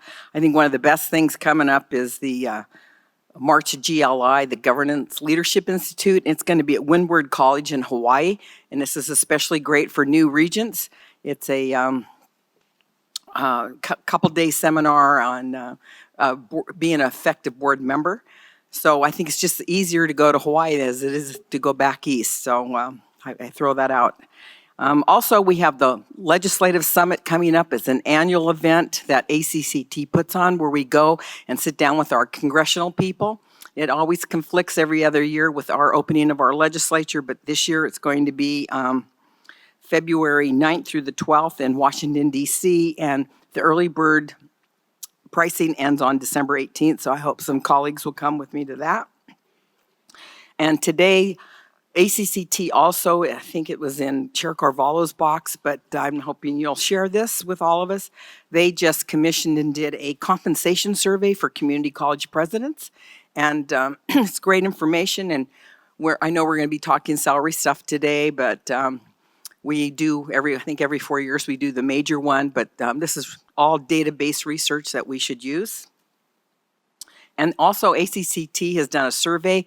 I know they've sent it out to the regents and trustees, and we have a goal of 2,000 surveys. We're over 1,000. So if you've gotten that survey, I would ask my colleagues to please fill that out. And I will also put another date on your calendar. The ACCT Leadership Congress is in New Orleans next year. It goes from Wednesday, October 22nd to Saturday, October 25th. So I hope you'll put that on your calendar, and I plan to attend that. And that's my report. Thank you. Thank you. I guess I'll go to Regent Brown next. I don't think I have anybody else.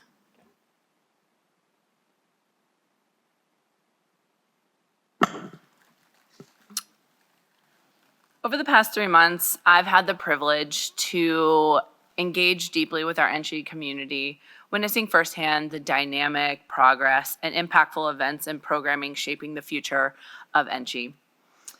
First, I want to welcome Regent Goicoechea. I look forward to serving with you. You've been a staple of our legislature, and now you're definitely going to be a value add to our board. I've had the privilege of attending Nevada State University's Smart Growth event. It was great to see the community come together, and I was happy to hear some of their plans that are in the works. I also attended the President's Roundtable, a thought-provoking discussion with the 4 Southern Nevada presidents. The dialogue focused on post-election sentiments on campuses and the evolving role of higher education during the upcoming administration. It was an enlightening session that provided valuable insight into the strategic direction of our institutions. The College of Southern Nevada has undergone significant transformation under President Kibler's leadership, and I want to extend my gratitude for his work he's putting in making CSN the best it can.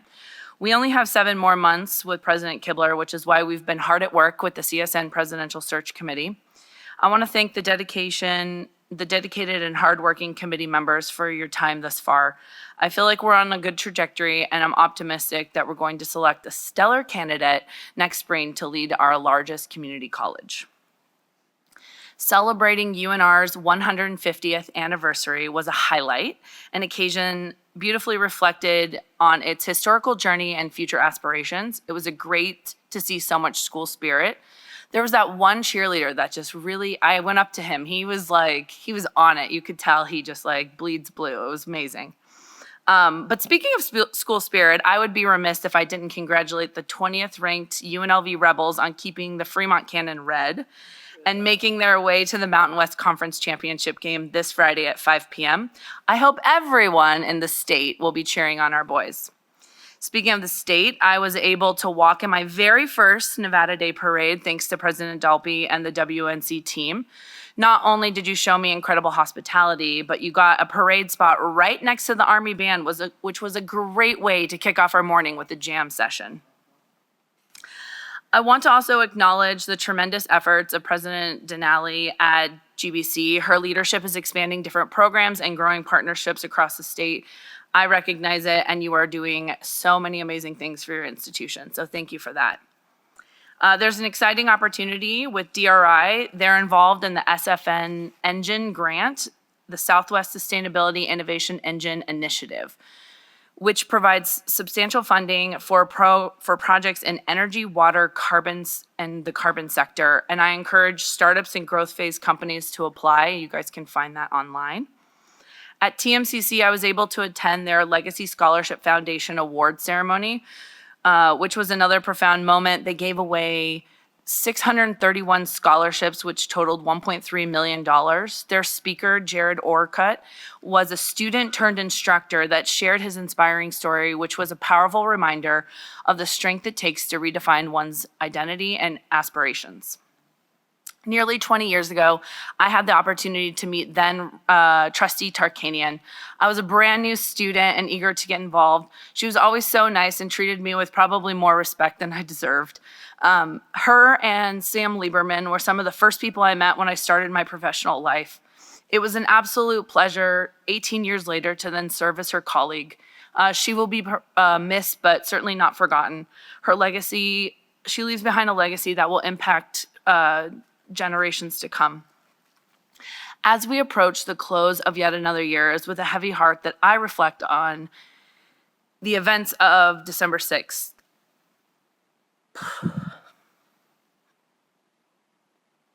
Sorry. Wow. Okay. Nearly 1 year ago. Wow. Sorry. Sorry, I was fine until I said it out loud. Nearly 1 year ago, our community at UNLV was profoundly shaken.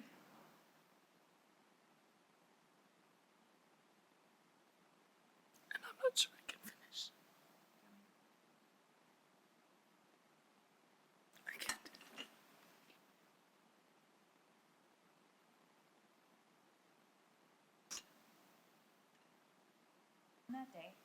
That day impacted everyone in the valley.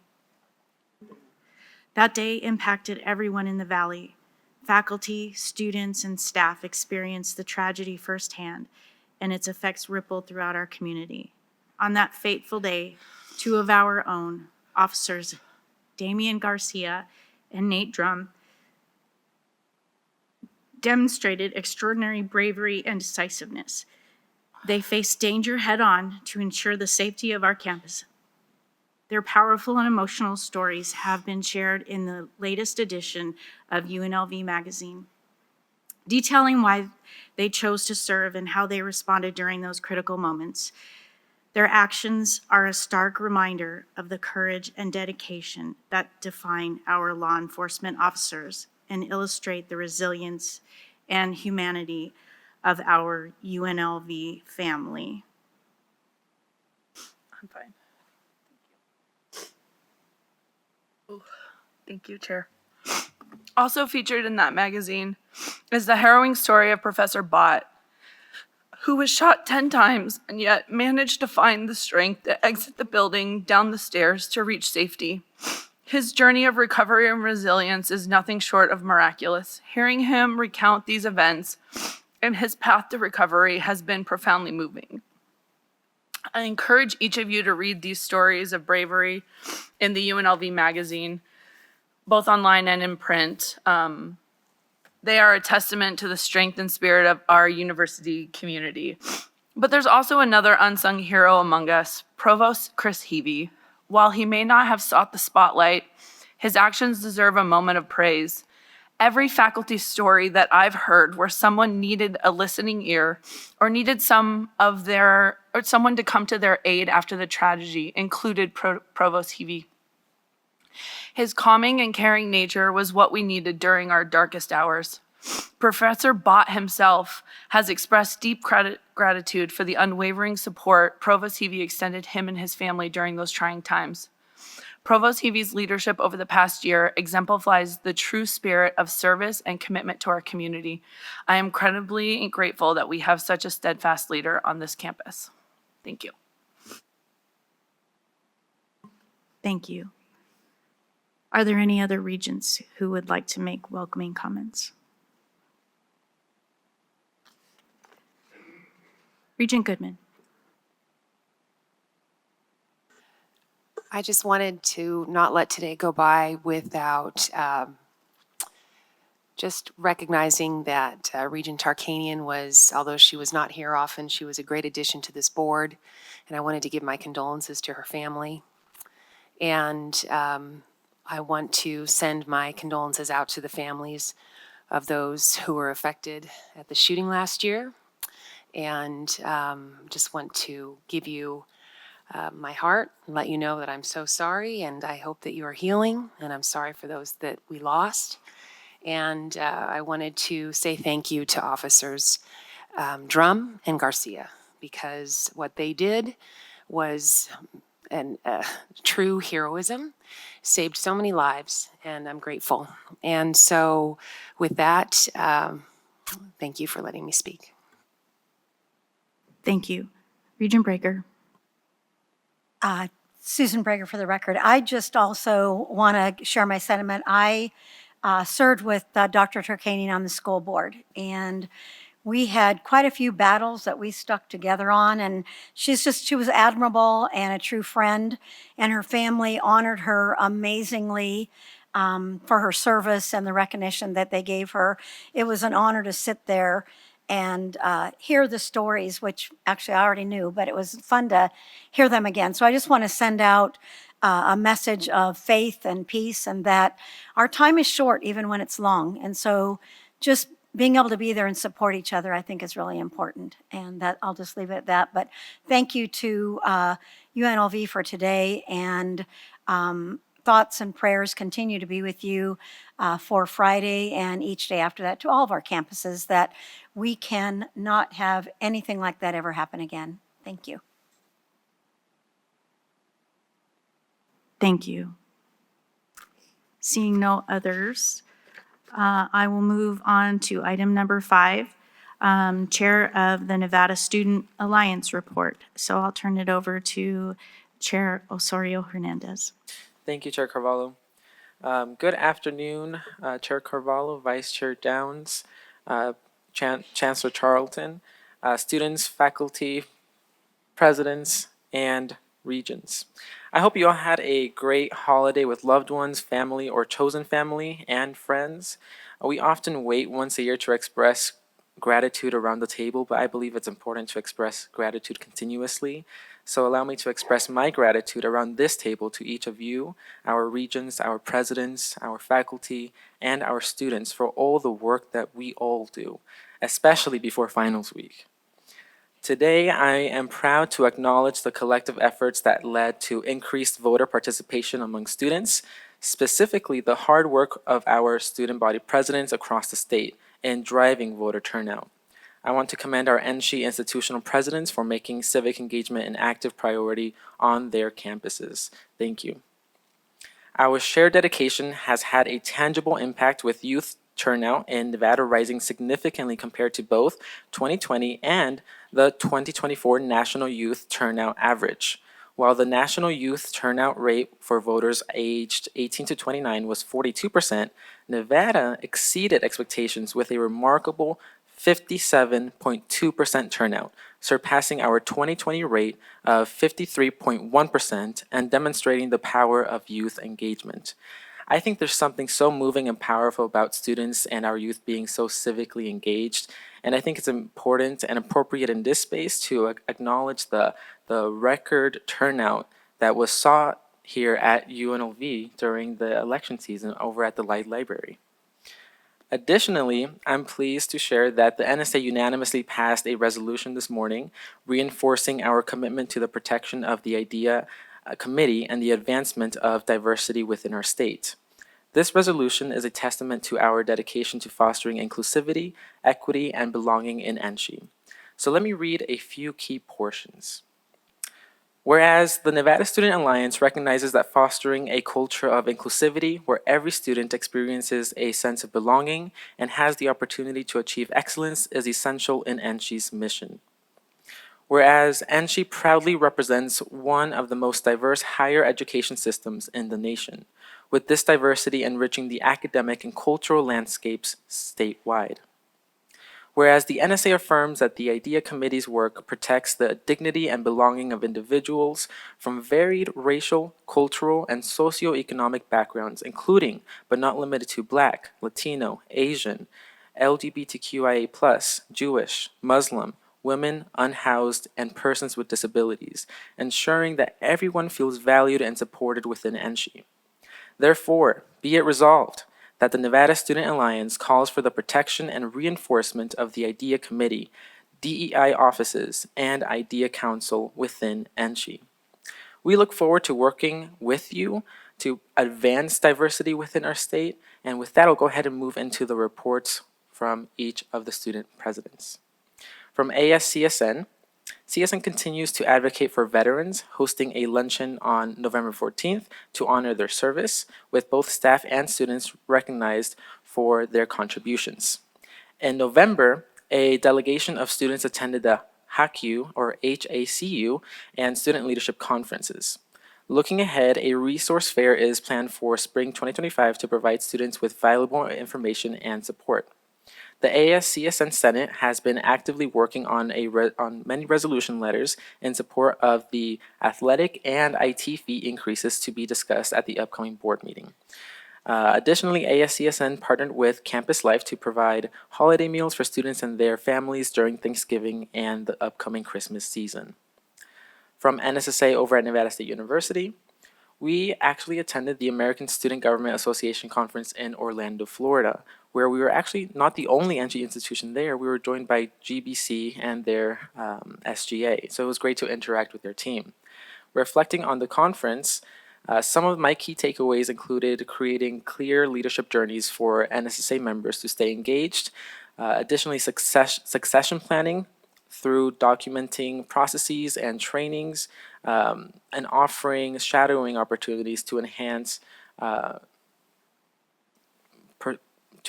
continued filling in of different roles.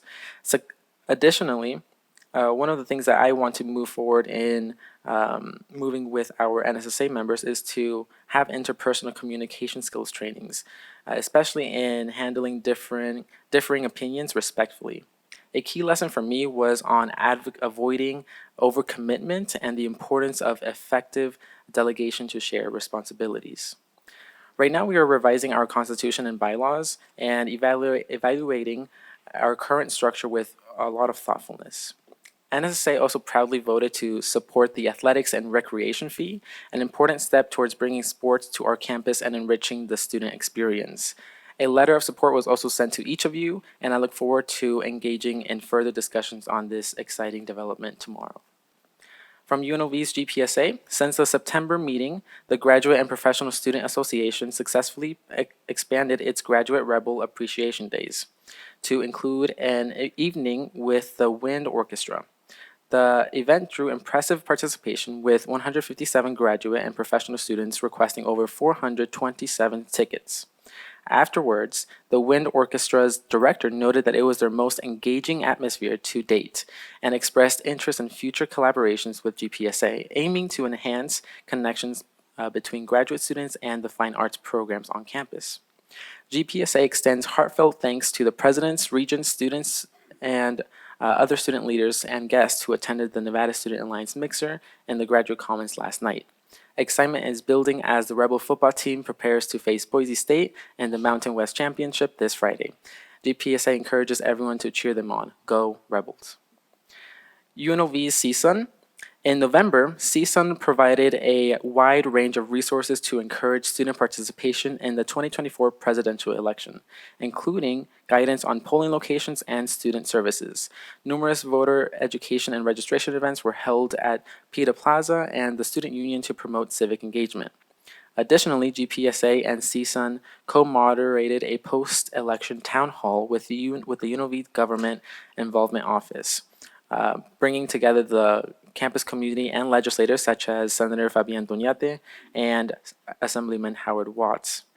To commemorate the one-year anniversary of the December 6th shooting, CSUN will host a mural activity to honor and celebrate the lives of the professors who were lost. From the Associated Students of Western Nevada, ASWN hosted 91 events this fall, wrapping up a vibrant semester. Highlights included the October 2nd Coffee with a Cop events featuring 3 law enforcement agencies, K9 units, and Car 54, alongside coffee and donuts. On October 16th, Pink Ribbon Day raised breast cancer awareness with support from Carson Tahoe Hospital, a blanket making station, and Pink Snacks. ASWN's Halloween event featured pizza, an escape room, and a murder trivia game. After the November 5th election, the Chill Out and Cozy Up event provided ice cream and hot chocolate to ease political tension. ASWN also co-hosted the Veterans Day Barbecue, celebrated National Pickle Day on November 14th, and hosted Friendsgiving on November 21st with tamales and activities.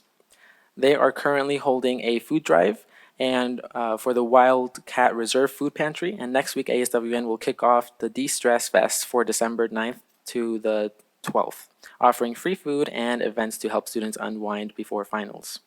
From the TMCC SGA, as the fall semester winds down, the Truckee Meadows Community College is hosting its finals. They are looking at taking a break event to support students' well-being during this demanding period. This semester has been marked by vibrant achievements, including the inaugural Spirit Day, which celebrated the strength that the campus has seen for community and belonging. The Student Government Association is spearheading impactful initiatives such as sprinkles of awareness to promote disability awareness, ballots and brews to encourage civic engagement, and a student survey focused on supporting athletics. Additionally, SGA played a vital role in the presidential search advisory as TMCC prepares to bid farewell to Dr. Hilgersom, whose leadership and dedication will be profoundly missed. From the UNR GSA, this fall, the GSA, in collaboration with the Graduate School, hosted professional development workshops to help graduate students advance their careers and skills. The annual GSA Poster Symposium on October 31st showcased graduate research to an engaged audience with Regent Del Carlo in attendance. The 150th anniversary jacket fundraiser was a successful event, selling 186 limited edition jackets and fostering Wolfpack pride. Following this achievement, a commemorative t-shirt will be launched soon. GSA will also host 2 major social events in November: the Fall Social at Roller Kingdom on November 12th and Friendsgiving on November 27th. This semester was filled with achievements, and the GSA looks forward to continuing its efforts to support graduate students in the coming term. From the UNR ASUN, they have played a key role in promoting civic engagement during the recent general election and is advancing initiatives to reduce financial barriers for graduate education. In spring 2025, ASUN will launch a 6,000 graduate school application fee support fund, covering application fees for up to 100 qualified students with financial need. ASUN is also increasing investments in student aid, IDEA initiatives, and paid internships with local businesses and governments.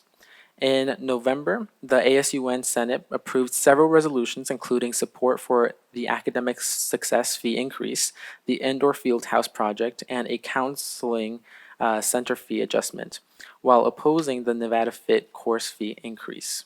These efforts highlight ASUN's commitment to financial accessibility and enhancing the student experience. Thank you. Thank you. Next, we'll move to item number 6, NSHE Classified Council Report. And for this, I will call on Stacy Fott, Communications Officer for NSHE Classified Council. Thank you. Good afternoon, Chair Carvalho, Vice Chair Downs, fellow regents, and attendees. As the chair said, I am Stacy Fott. I am the current Communications Officer for the Nevada System of Higher Education, NSHE Classified Council for fiscal year 25. The 2025 Classified Regents Award process is underway, and we are looking forward to assisting in that selection process again this year. We thank you, Board of Regents, for offering this opportunity to recognize the outstanding work of a classified employee. We have solidified dates to meet with Chancellor Patricia Charlton and work to build a strong rapport between the Chancellor's Office and the NSHE Classified Council. In addition, we would like to establish a date to meet with the Board of Regents in light of the upcoming legislative session to continue our collaborative work. The NSHE Classified Council has heard from many of its constituents expressions of concern regarding the future of the Department of Education connected to the incoming president-elect. We look to the Chancellor and the Board of Regents for governance on how this will affect those employed by and educated NSHE institutions. Our constituents have also expressed concern regarding potential budget cuts, speculation of layoffs, reduced hours, and hiring freezes coming down the line. We hope to be able to mitigate these fears by providing accurate and clear information to our fellow classified employees through updates provided by the Board of Regents. Our constituents have repeatedly brought to our attention the discrepancy between NSHE institutions regarding grant and aid benefits to dependents. Our fellow classified staff members are asking for the same benefits that our academic and administrative faculty coworkers receive, to have our dependents be able to attend any NSHE institution, regardless of their geographical area. We would ask that this be brought forth for discussion in future Board of Regents meetings. Once again, thank you for the opportunity to represent the NSHE Classified Council. Thank you. Thank you. Item number 7, Chair of the Council of Faculty Senate Chairs Report. And for this, I will go to Valerie Connor. Good afternoon. Chair Cavallo, Vice Chair Downs, Interim Chancellor Charlton, and members of the board. I am Valerie Connor, Chair of Council of Faculty Senate Chairs. As today my report will continue speaking about several Faculty Senate chairs endorse the proposed policy revision to Code Section 6.13.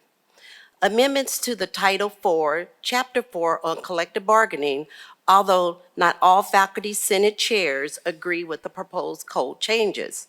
Efforts are being made to secure unanimously approval from all chairs. Okay, to go into the Faculty Senate chairs, at this time, I would like to take the opportunity to publicly thank Dr. Kibler for his stellar leadership at CSN. CSN, if you ever wanted to sit down and chat with your college president, CSN is now have the chance and opportunity to do an open house to speak with the president. CSN shines at American film market with students and professionals taking center stage. CSN short film showcase with over $5,000 in prizes. DRI, updates and priority actions for DRI Faculty Senate. Completing our faculty lab space policy survey to support the transition to a more equitable allocation and use of research laboratory space at DRI. Increasing the engagement of early career faculty in faculty senate committees as ways to foster new leadership among DRI faculty. Working with DRI IT department to provide more support to research faculty in new computer infrastructure, training, and data management resources. Building a more inclusive and supportive environment for all DRI graduate students. Faculty at GBC is feeling optimistic on our campuses. Educators are working to attain newly stated targets and responsibilities as we complete our first semester under new administration leadership.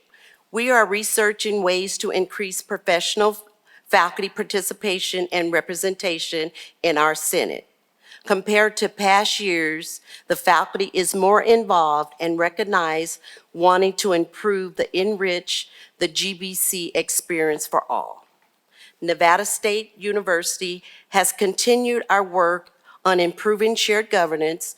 We are in the final stages of getting several key policies passed, which will help create the foundation of future policy development.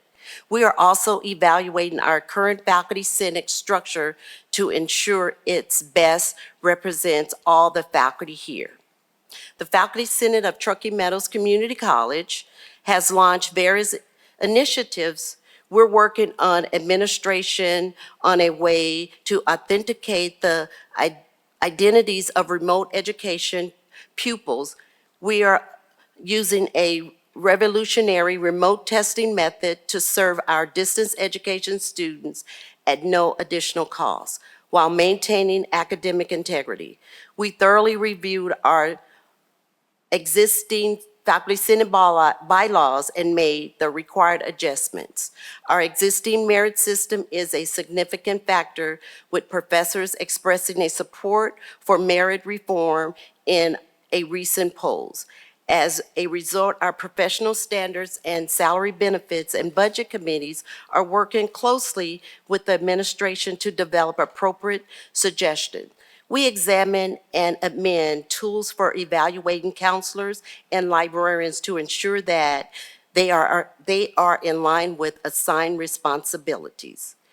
We immensely proud of our professional champions. We are nominated by who were nominated, by students for their substantial impact on their lives and chosen profession paths. UNLV instructors are preparing to give final exams and are excited to celebrate their students' accomplishments at graduation.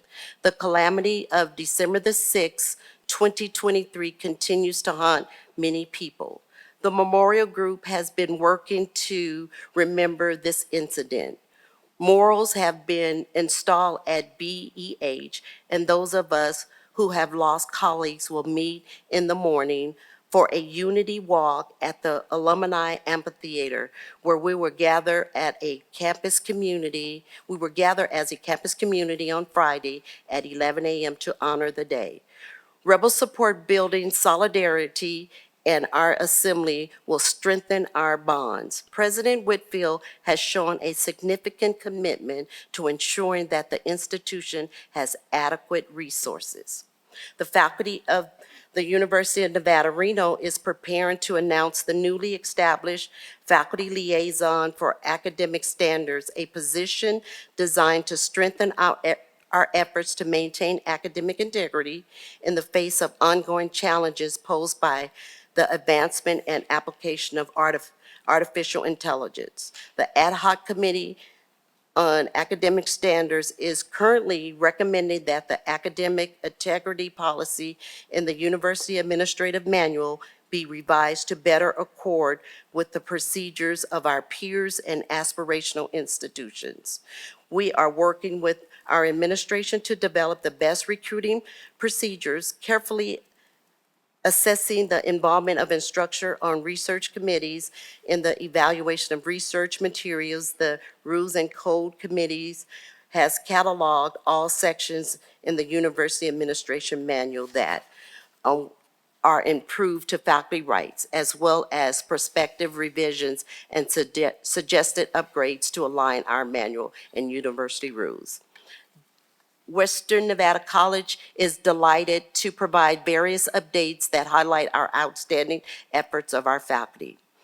Dr. Winnie Kohlmeyer, a respected professor of geoscience, has been substantial contributed for understanding Lake Tahoe's age by using radiometrics dating a volcano basalt that comes into touch with lake water.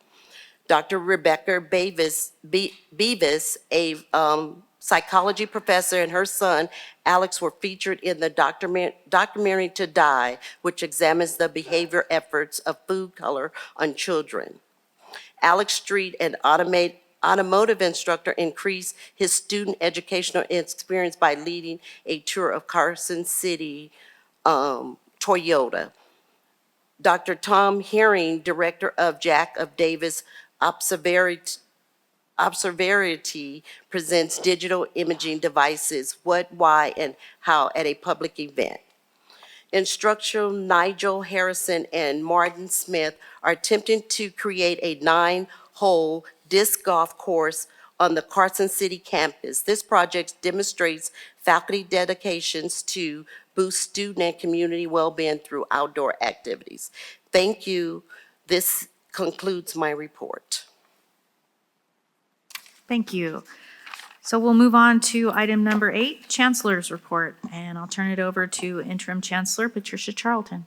Okay. Thank you, Board Chair Carvalho. Good afternoon, members of the board, presidents, and guests. For the record, Patty Charlton, Interim Chancellor. I appreciate the opportunity to provide this update on behalf of the Chancellor's Office. I'd first like to begin with providing an introduction to the board of Ms. Kelly Sharada, who is serving as NSHE Interim Chief Human Resources Officer for the system, and she's in the back of the room, so please join me in welcoming Kelly to this new role.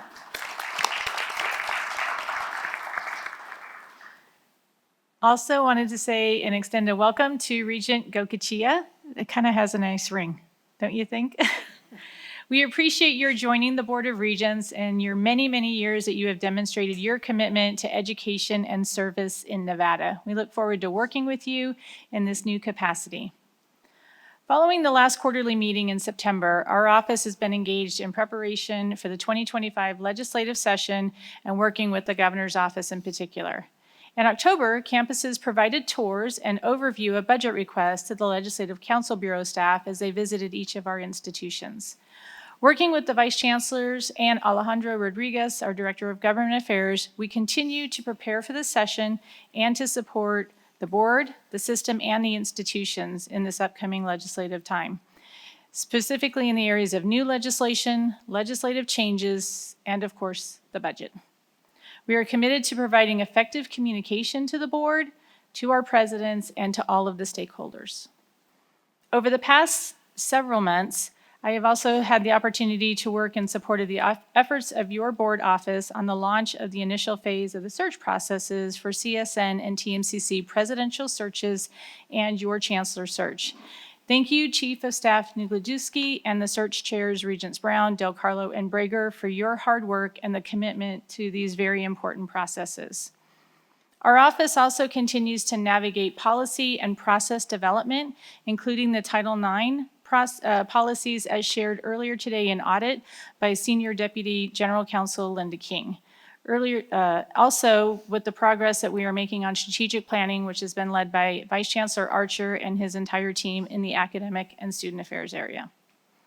Our office continues also to work on interim legislative activities as those are still underway, including participation on committees and commissions, implementation of legislation such as AB 428, the teacher preparation, and testifying before various legislative bodies. I also wanted to extend my appreciation to Chiefs of Police Eric James and Arnold Vasquez as they are working collaboratively in leading the efforts in support of public safety across our state and at all of our institutions.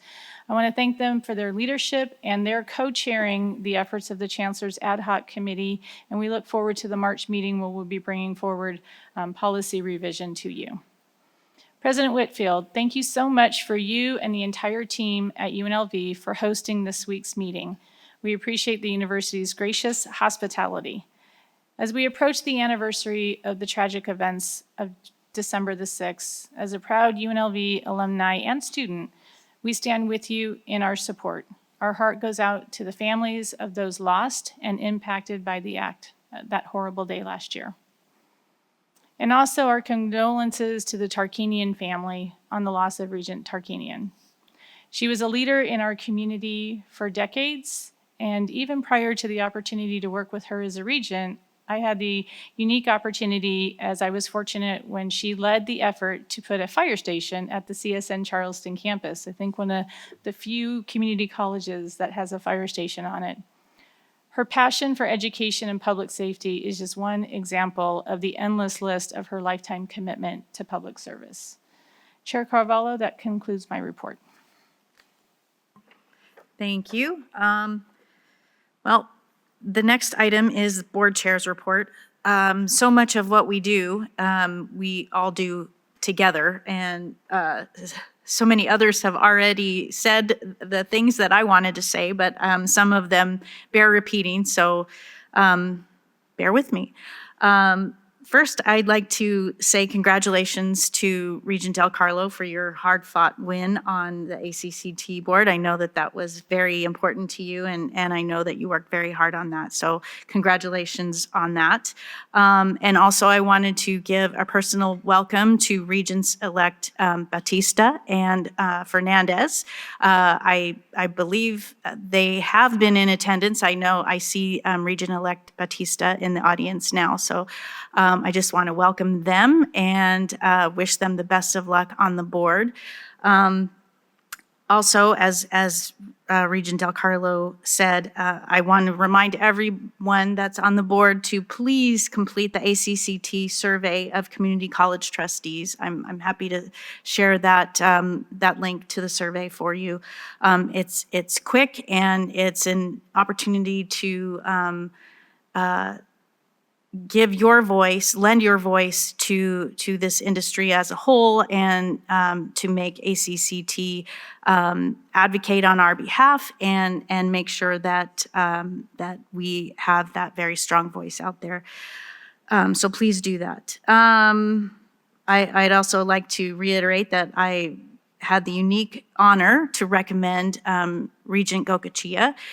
So again, thank you for serving the state in this capacity, and look forward to working with you.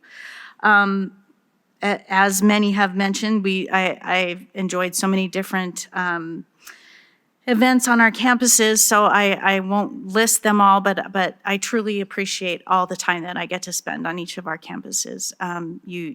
It's incredible what our institutions do, and I'm just so proud every time I step foot on your campuses, so thank you.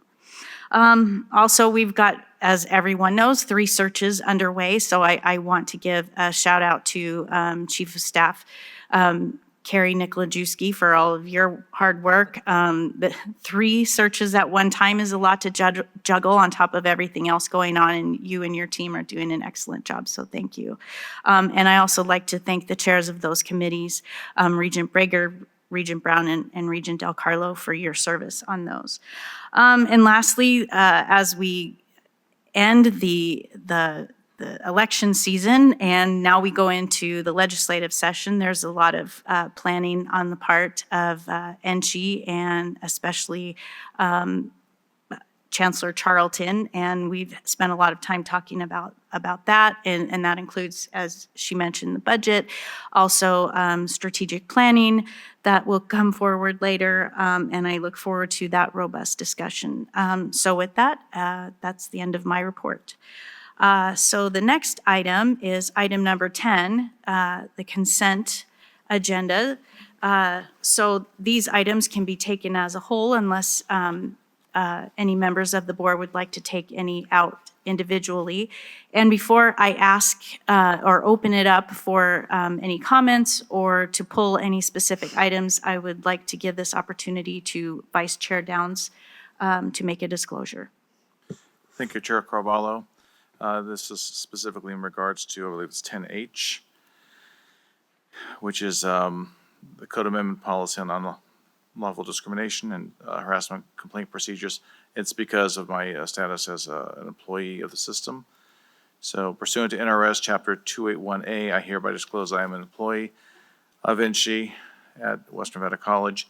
Because in independence of judgment of a reasonable person would not be materially affected by my situation, I will vote on this matter.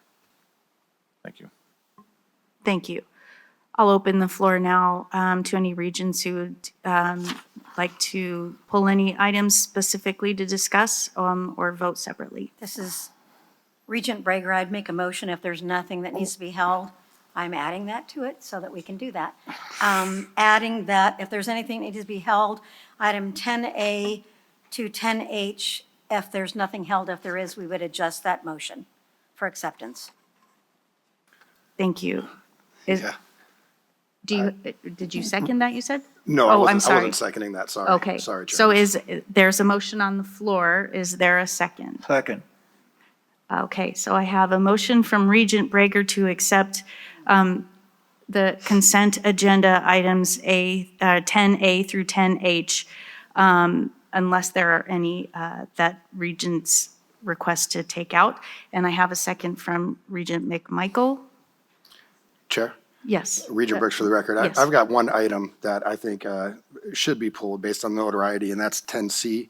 And I would provide Interim Chancellor Charlton a chance to talk about this agenda item. Thank you.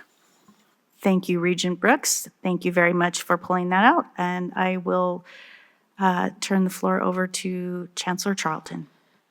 Okay, good afternoon. For the record, Patty Charlton, Interim Chancellor. So today it is my distinct pleasure to get to recommend to the board for action in accordance with your policy under Title IV, Chapter 3, Section 32, for the board to recognize and to vote for the emeritus status of former President Joyce Helens.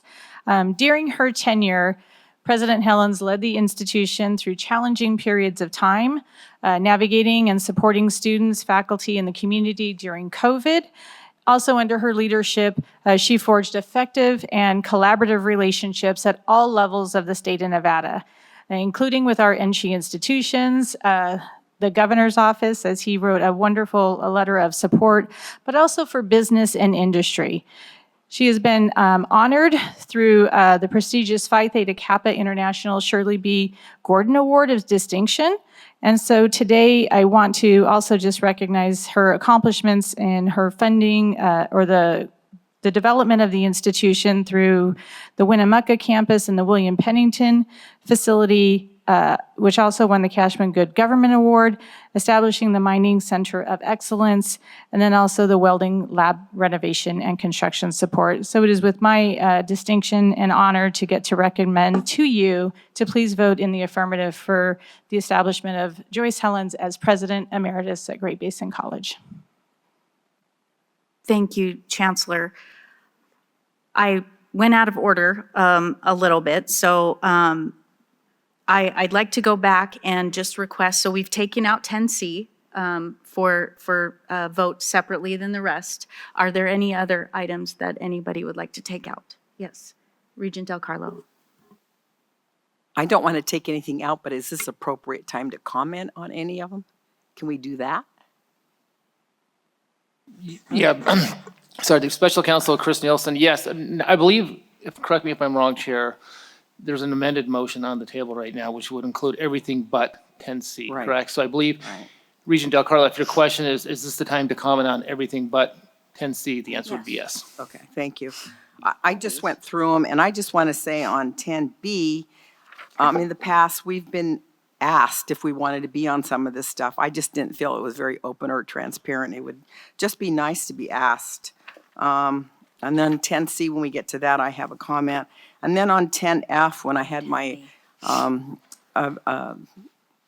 briefing with the chancellor and her group, I just think that we need a compilation of all those fees. I mean, they listed them, but they didn't add them all up, so we can say that it's this amount of money. So I would just ask that we have that going forward. I think Chris Vitton, the CFO, I had mentioned that to him.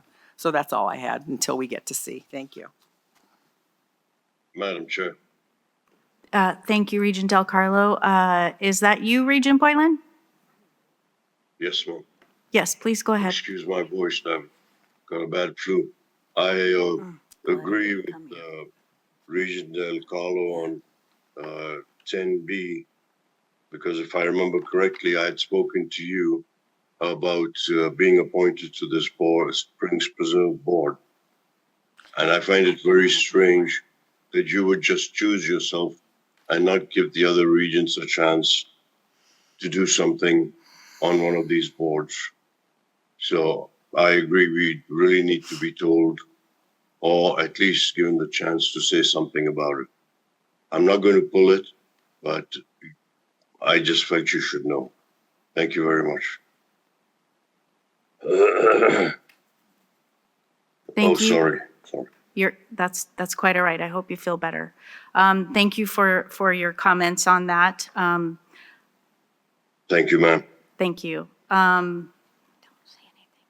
So at this time, unless there is any other comments to pull any out, we will vote on 10A, 10B, 10D, E, F, G, and H all together. So we do have that motion on the floor and a second. So at this time, I'll call for a voice vote. All those in favor, please say aye. Aye. Opposed? That motion carries. Thank you. Now we'll move to item 10C.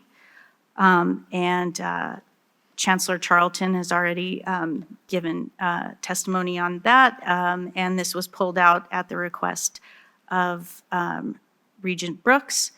Do we need a second for this one, or? Yeah, I think it'd be prudent to just restate the motion just for Okay. 10C and get a second as well, to keep it clean. Okay, so Regent Brooks, can you state your motion on 10C? Sure, Chair, Regent Brooks for the record. So my motion for 10C would that the board vote in and accept former GBC President Joyce Helens is now moved to President Emeritus status. Thank you. I appreciate that. And is there a second? Second. Second from Regent Goodman? I have a motion from Regent Brooks and a second from Regent Goodman at this time. So I will call for the vote. All those in favor, please say aye. Aye. Opposed? That motion carries unanimously. Congratulations, Joyce. Thank you. Or should I say President Emeritus? Emerita. Congratulations. Would you like to say a few words? Yes, thank you. Thank you, Chair Carvalho. Good afternoon, regents and colleagues. I know that I chose teaching as my profession over 50 years ago, and I consider teaching regardless of the subject being taught. I call it a sacred contract. And over the years, my classroom has changed, and as I assume different titles, including president, but my commitment to teaching and learning never wavered. Those of us in higher education, we facilitate learning that helps us understand our lives, our world, that introduces us to people we've never met, places we've never visited, ideas that may have never crossed our minds, the result of which sets us on paths we never knew existed. And so our contributions change the world we live in for the better. I chose to practice my profession in rural areas to support the development of healthy communities so our students could have opportunities to learn and grow and make meaningful contributions to the communities where they live. But my commitment overall is to human rights and creating, as best as I can, an environment where everyone is respected and has an equal opportunity to achieve the American dream. It's been an honor to serve rural Nevada communities and students as president of Great Basin College, and I deeply thank you for recognizing my contributions. Thank you, and congratulations again.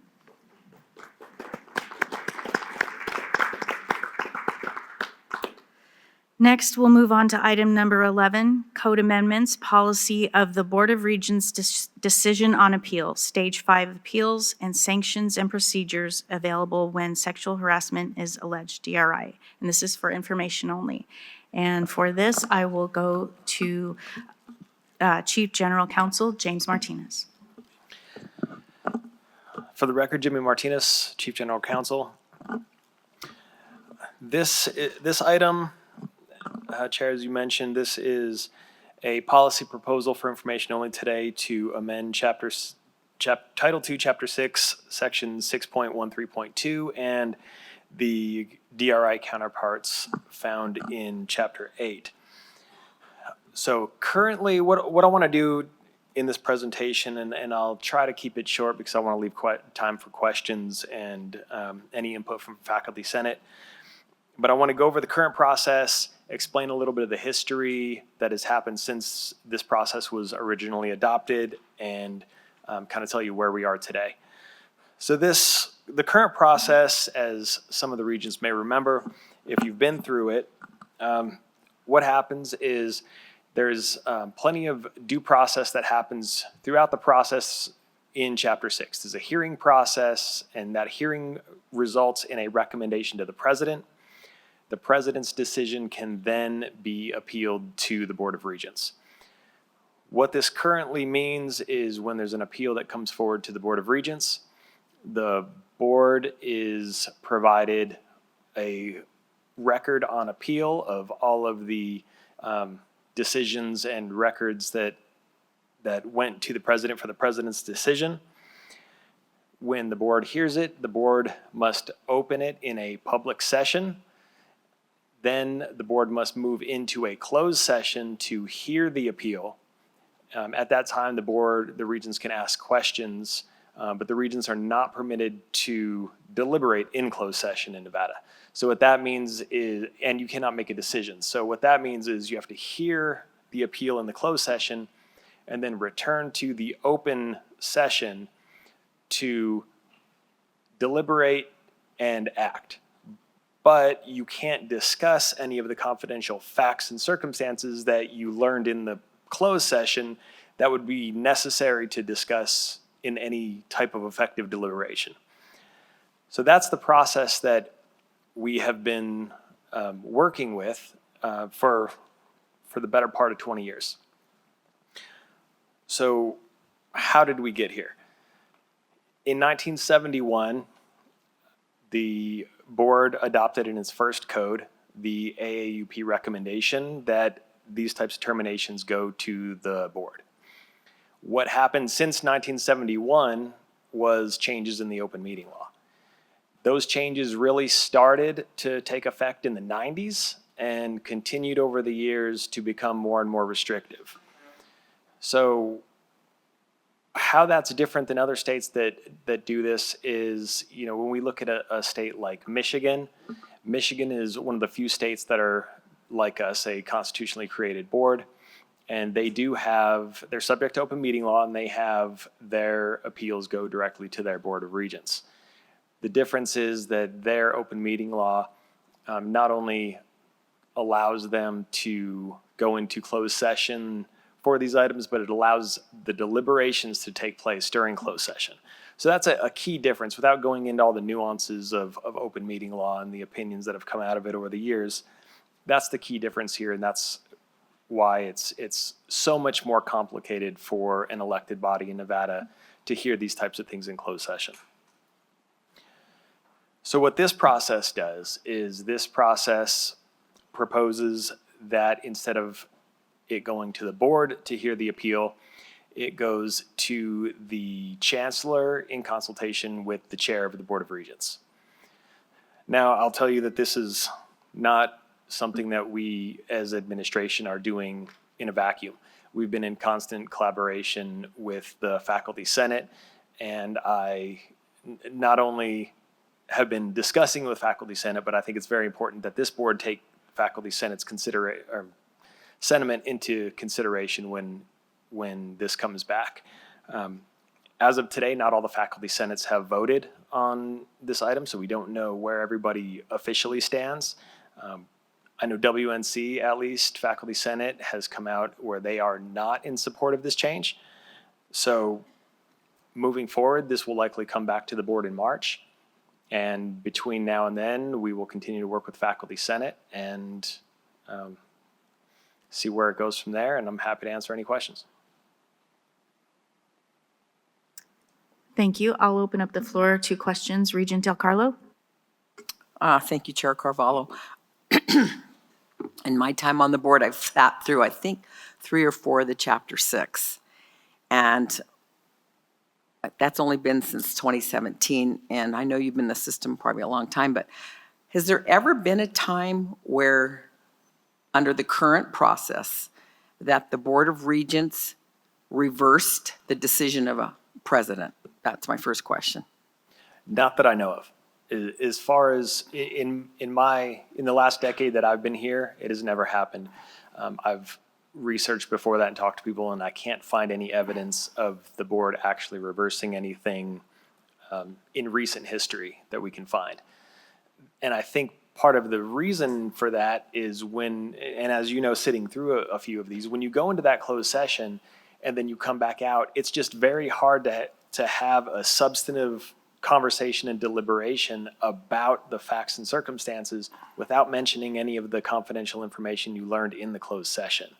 And that's ultimately what we were trying to accomplish here, is bringing forward an option for faculty that would, one, allow for a more robust process and conversation about the appeal, and also protect the confidentiality of their information in doing so. Okay, with that being known that you're not aware of it ever being any different, I did collective bargaining for 21 years with one of the largest unions in the United States, and we brought in a third-party arbitrator. It was like a retired judge that would go on this circuit and would come when we couldn't settle the grievance or the dismissal, termination, whatever the case was, and they would come in and hear it, and it was like an impartial person. Has that part ever been discussed? I know I've talked to some our faculty representatives about it in the past, not recently, but I mean, I just don't see how, whether we as Regents do it or the chancellor and the chair of the board does it, I don't see how any of us are ever going to really go against a president, because the president is the most involved person. It's their campus.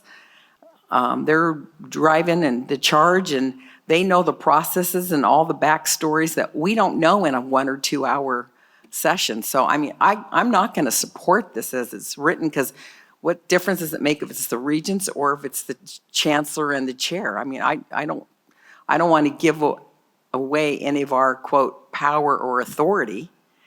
I'd rather have a completely different process come in if we're going to look at this process. Thank you. Jimmy Martinez for the record. So I think I'll answer that in 2 parts. First, to address the part about what's the difference between the board and the chancellor. I think the difference is that the chancellor, in consultation with the chair, would be more able to have that more robust conversation and deliberation that you're talking about. Really look into the facts and circumstances, and also, since the chancellor is in the supervisory structure over the president, whose decision they're hearing on appeal, if there's something that needs to be resolved in terms of their employment, then the chancellor's in the position to take action in that as well. When it comes to arbitration, what you have to remember is you're talking about 2 very different things. You have a collective bargaining agreement where you can have a negotiated contract that sets out arbitration as a remedy versus an internal administrative policy. So when you have an internal administrative process, it needs to end with a final decision by an administrator for the agency. And that's the problem. The arbitration process is quasi-judicial.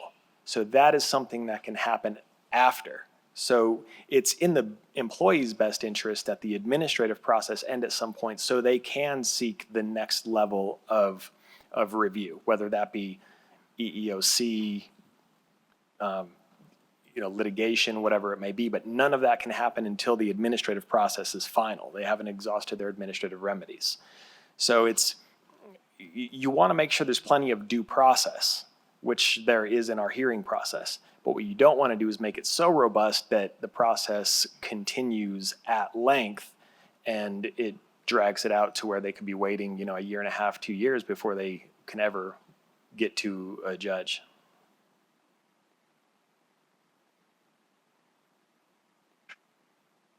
Madam Chair, Regent Goicoechea. Please go I'm just ahead. curious. Yes, thank you, Madam Chair. I guess I'm just curious, doesn't it make more sense? So ultimately, the final power lays with the Board of Regents, the complete body. And therefore, I think if you do end up with the Chancellor and the Chair and negotiating it, ultimately, I think you could continue to push that on and say, hey, no, we want the full board to hear it. It looks to me like ultimately the full board is the final power, and make or break, that's where you end up. Absolutely. I mean, that's how it sits today. This is a policy proposal to offer faculty an option to not have to go through the public process to hear their appeals, and allow the effective deliberations to take place. But that's why we've really been looking at this as more of a cooperative endeavor with Faculty Senate. This is not something that we want to, push against Faculty Senate if they don't want it. We're looking every few years as these Chapter 6 appeals come to the board and we go through the process, we get complaints about the process. So this is, and every time in the past that we've tried to address it, it has turned into a much broader Chapter 6 rewrite that is extremely complicated and almost impossible to get consensus on, and it dies over time and doesn't make its way back to the board. So this was our attempt to bring something back to the board with less substantive changes for the board's consideration. Thank you. Next, I'm going to go to Regent Brooks, then Regent Boylan, then Vice Chair Downs. Thank you, Chair. Regent Brooks for the record. So you talked about it a little bit, but it seems like this policy is essentially designed to streamline things and make it move a little bit faster than it currently does, right? And so is there a way to do almost like a hybrid where you have the ability to have the chair and the chancellor review everything, make the decisions, but again, the last step would be bringing it to the board. It's not really done that way now because there's certainly a lot more room for conversations and different meetings to take place. And so there could be a combination of the two is what I would suggest, where again, the board has the final look at it, but most of the administrative process and work would get done with the chair and the chancellor. Is that something that could be worked out? Jimmy Martinez for the record. So are you proposing a process where there's a kind of a appeal and then a review of the appeal? So the chair and vice chair hear the appeal and then it can be appealed again to the board? Regent Brooks for the record. No, not really appealed again to the board. It's just that it would go to the chancellor and the chair. Then their findings would be presented to the board, right? So at least the board can hear it and perhaps I want to say even vote on it as an agenda item that something is going to be moved that way. It seems like that would streamline the way things currently work, but also keep the board informed of the things that are happening at an institution. Jimmy Martinez for the record. I think, with just answering, with thinking about it for 60 seconds, I think it's not going to accomplish what we were trying to accomplish with providing more confidentiality for the faculty member. But of course, that's something that we can look at as well. Thank you. Thank you. Regent Boylan? Thank you, Madam Chair. Most of my concerns were kind of, answered in what Brooks and Council Martinez just discussed. So I'll just pass. Go ahead and take it to the next person, ma'am. Thank you for your time. Thank you. Vice Chair Downs? Thank you, Chair Carvalho. So General Counsel Martinez, we already talked about this, but I wanted to just put out there publicly that could it be a choice be made that the faculty member could choose to go through the full board, that the process that's been described as pretty demanding, or they could choose to have the appeal done just through the chancellor or the chancellor and the chair. So as an option, one way or the other. Yeah, Jimmy Martinez for the record. We did talk a little bit about this, and this would be an option where the appellant has a choice on what forum is going to hear their appeal. Generally, that's looked down upon as forum shopping. So it's hard to ensure consistency and fair processes when there's not a consistent method of hearing the item before the same individuals or bodies. So you could have two appellants with very similar issues choosing to have those issues heard by different bodies, and each body coming up with a different outcome. And that's what we really want to try to avoid, because anytime you have something like that, you're set up for arguments that the organization is making decisions in an arbitrary manner. Thank you. Regent Breaker.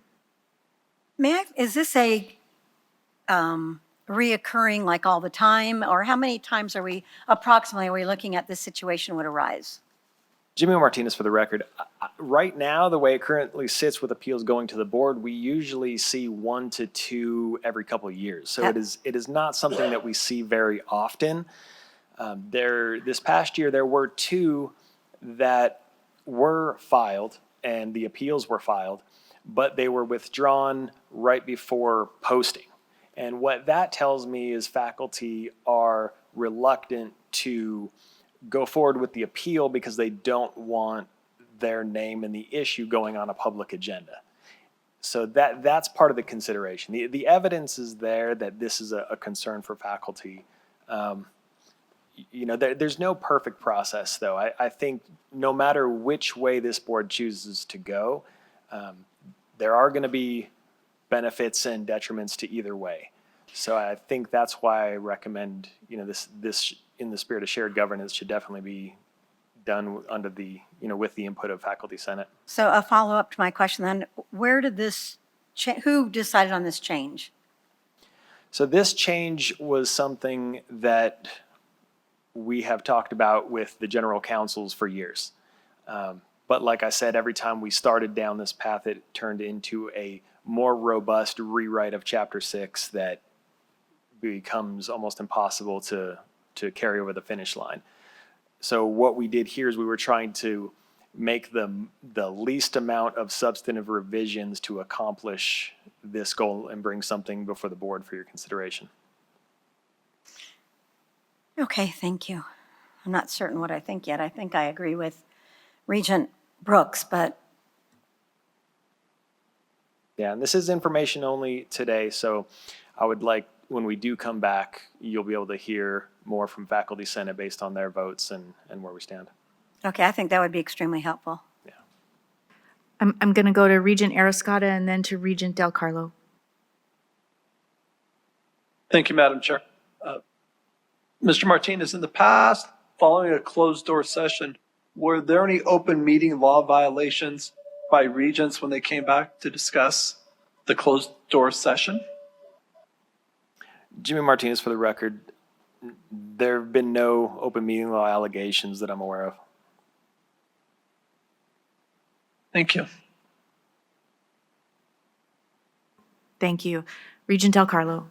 Thank you. In response to Regent Breger's question, in my 8 years, I've had three cases, and I remember each one very clearly and what they were about, and they were, to me, just egregious cases. I don't know how you would have voted any differently than to uphold what the president has approved, and the process. My understanding, the process below the president is a stringent process. It's not taken lightly. It's, it's like they're policing their own, but you have to really make sure they're out of the bounds to be taking this position. I mean, those cases I saw, the 3 that I saw, were really outside the norm. I mean, very much outside the norm. So I just think our process is working. It's not easy to do that as a regent. I mean, but it is part of our job, and I just don't want to see it just from 13 down to 1 person, or when we go to 9 down to 1 person plus the chancellor. I think we should share the pain together as regents. Thank you.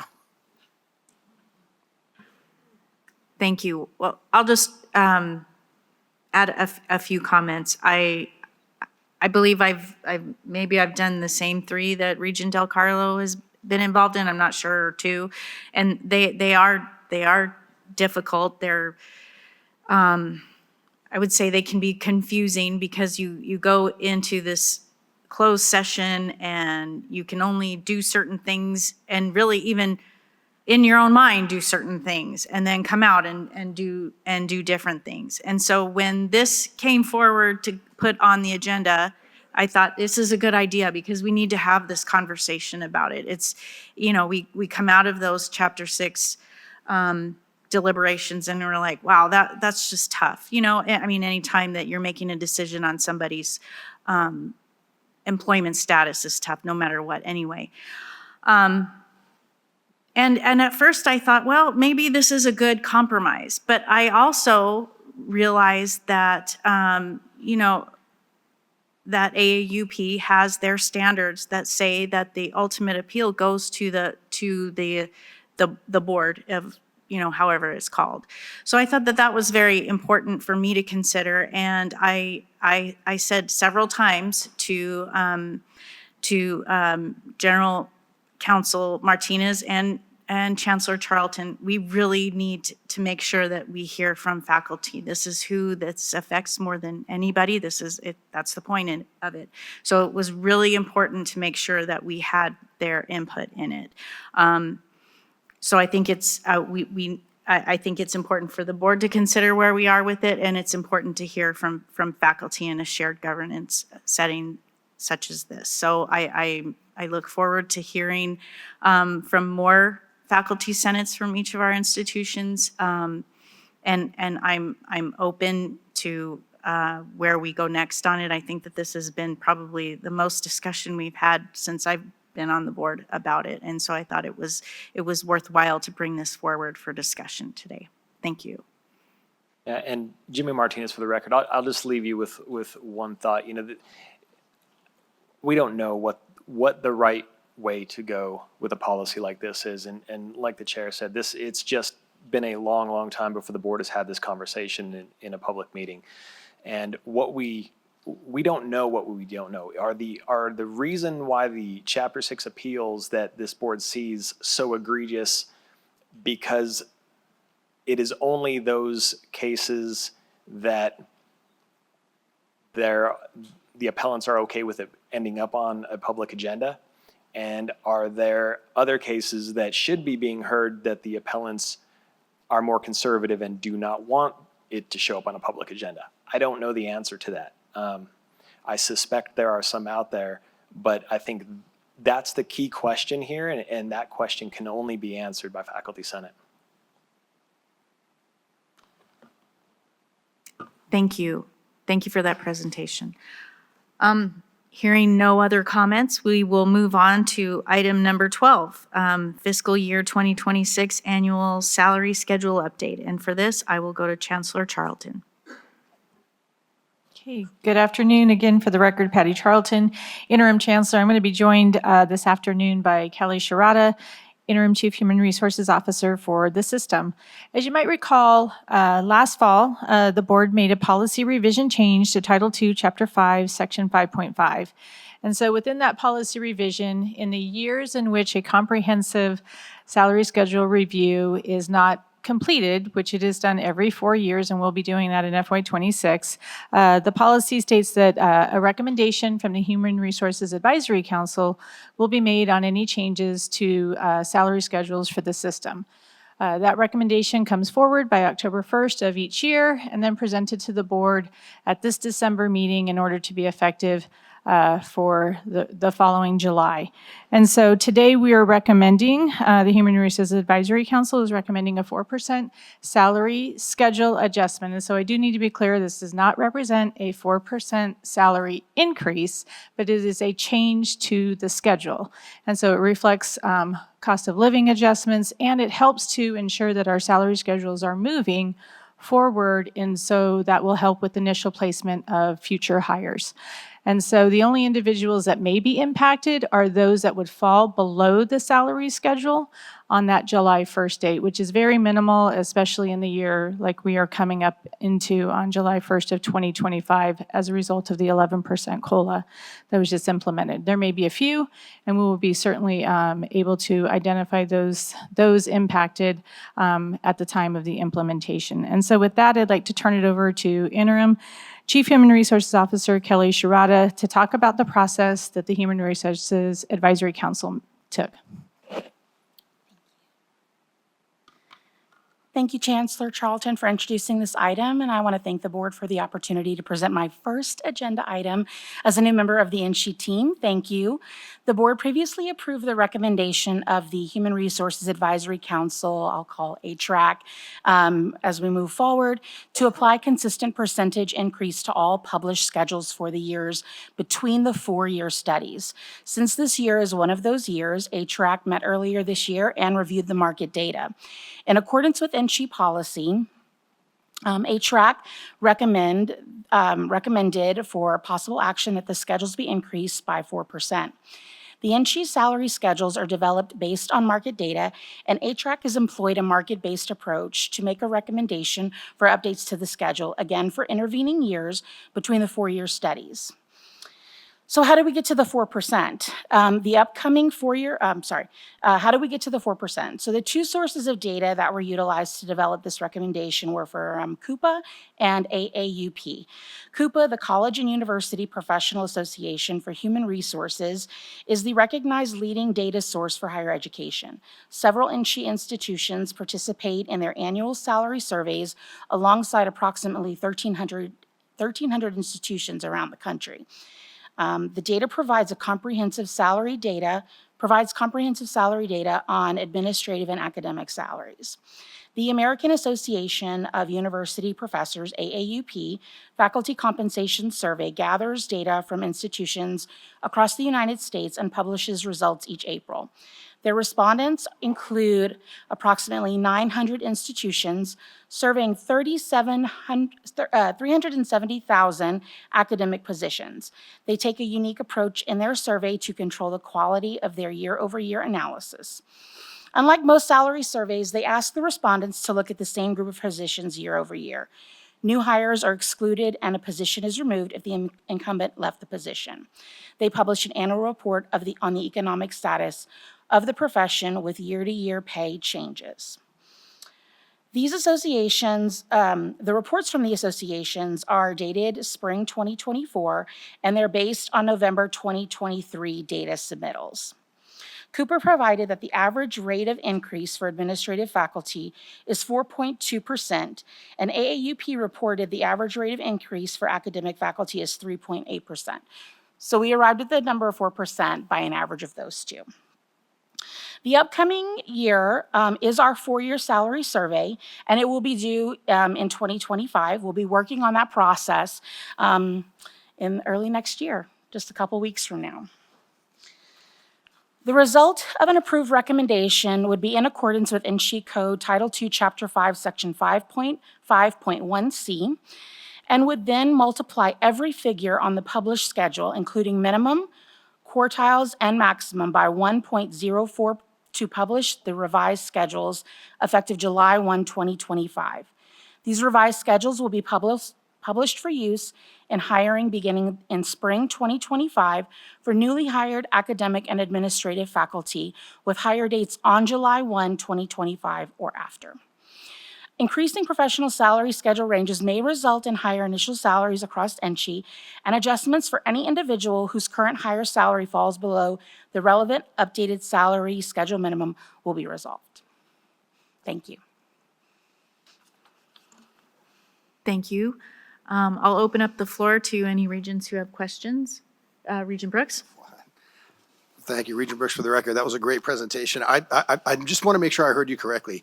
Even though it's a 4% overall increase, and I'm assuming that's from everything from administrators down to non-track faculty, right? It's not really a 4% increase. Did you say it was more closer to across the board 1%? It's for the salary schedule. So it's a 4% increase, but it's not directly to individuals. It's going to be for the ranges that we provide.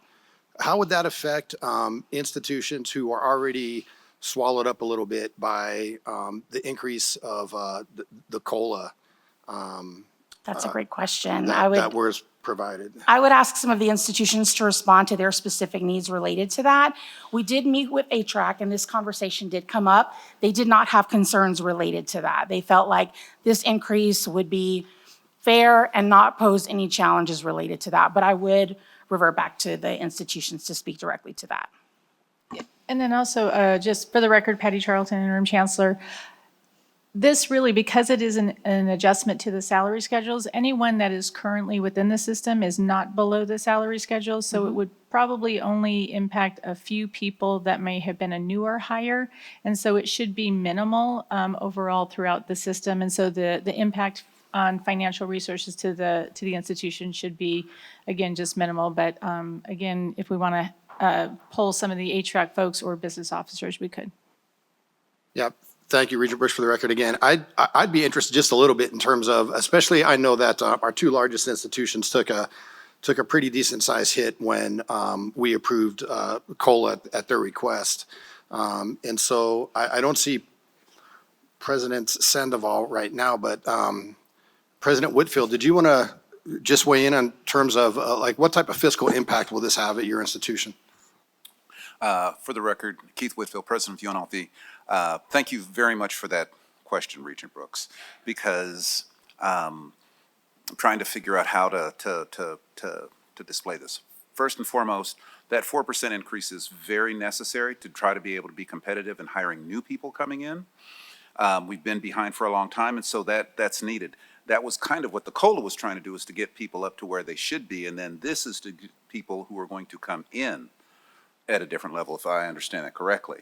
But I think your question gets to what kind of fiscal impact does it have then going forward? And what it means is that without any other sort of increase, we'll have to probably slow down, reduce a little bit of some of the hiring that we do, because across the board, that 4% increase will increase, or will decrease our ability to be able to hire those new folks. And so it will have an effect. I couldn't tell you what percentage, but you're on the right track in that when you shift that up and you've got more people coming in and you haven't got any change in your income, it's going to reduce down your ability to be able to hire new people coming in at that new salary. Right. Regent Brooks, for the record again, I appreciate that, President Whitfield. So again, it's almost like a catch where this is something that's definitely needed, right, to keep up with market value of great folks who are going to be coming into our institutions. But at the same time, the institutions are taking an unintended hit, right, financially, so that there'll be some positions, just like with the COLA increases that were requested, some positions will be at a freeze. Is that the way that that you see this, President Sandoval, over at UNR? Yeah, Madam Chair, if I may, to you and through to Regent Brooks. Yeah, I caught the latter end of President Whitfield's comments, and I agree with those, and I see our CFO Klinger is here as well. Good morning, Madam Chair. For the record, Andrew Klinger, CFO at the University of Nevada. So for us, the impact is the number of employees who will end up being below the minimum. And there's not, I don't remember the exact numbers off my head, but it is minimal. And for us, when we're bringing in new faculty, I mean, we really have to look at market salaries anyway. And so this is adjusting those schedules to market. And so really the impact is minimal. Thank you, Regent Brooks, for the records. I appreciate that. And so would it be fair to say then for all presidents of our institutions, this is something that each president would request to make sure that the right folks are being brought in at the right salary value? Is that, and you can just say yes or no, Regent, that's not the way I feel, however you want to do it. Yes, Thank it's you. important. Yep. Thank you. Yes. Thank you. I'm going to go to Regent Ariscata and then to Regent Del Carlo. Oh, actually, Regent Ariscata just said that to remove him from the queue. So I just got that message. So I'll go to Regent Del Carlo. Thank you, Chair Carvalho. So what I'm understanding, if we say we don't pass this, and in reading the material through the AAUP and the Coupa surveys, they both said, if I remember this right, I read it about a week ago, it said that we were still below market. Yes. And it's really important to at least be at market. So if we weren't to, say we weren't to do this, but next year is the 2025 annual salary survey, our deficit would be even more, because then they're going to come back and say, you're not only not at market, this is the percentage, because that's a question I asked in my briefing, is that, well, what's AAUP and what's Coupa saying? Where are we supposed to be? But they didn't say it. Kelly Sherrata for the record. That's a great question. We can't determine how the data is going to come back for Coupa or AAUP, but you're absolutely right in a line with, if we don't make changes now, and the changes do increase significantly next year when we do our salary survey, the gap to meet that threshold will be significant. Okay, thank you. Thank you. Regent McMichael. I'd just like to make the motion to approve. Okay, so I'll read a motion that would be acceptable to you. So you'll make a motion to approve an adjustment to the NSHE salary schedule of 4% effective July 1st, 2025. And this recommendation comes forward in accordance with NSHE code, which provides that in years where the periodic 4-year salary schedule updates does not occur, the salary schedule shall be updated. So if that is to your liking, I will take that as your motion. I'll make a Thank second. you. Okay, so I have a motion from Regent McMichael and a second from Regent Brager. Any other discussion? At this time, I will yield the floor to Vice Chair Downs to make a disclosure. Thank you, Chair Carvalho. Pursuant to NRS Chapter 281A, hereby disclose that I am an employee of NSHE at WNC. Because the independence of judgment of a reasonable person would not be materially affected by my situation, I will vote on this matter. Thank you. At this time, I will take a voice vote. All those in favor, please say aye. Aye. Aye. Opposed? That motion carries. Thank you. Thank you. Item number 13, student success programs and activities. So I will first go to Great Basin College Interim President, Dr. Amber Dinelli.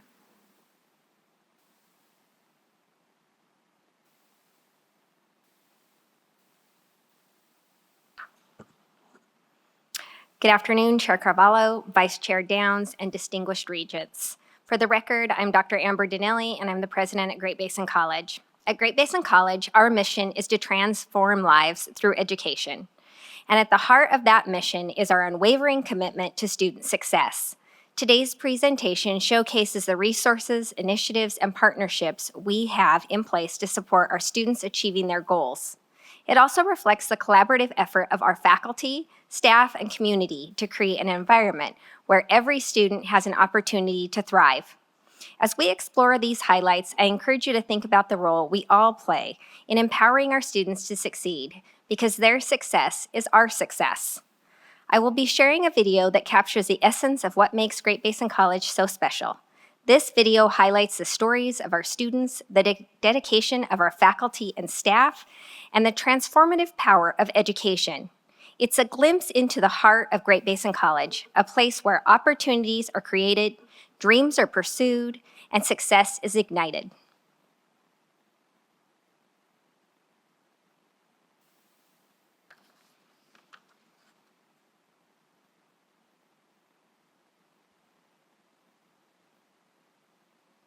Hi, my name is Emily Gents. I was a dual enrollment student at Great Basin College. I finished my last class in fall of 2023. Now I'm going to study psychology at Brigham Young University. I graduated with my Associates of Science at GBC at the same time I graduated high school at Plum Valley High School.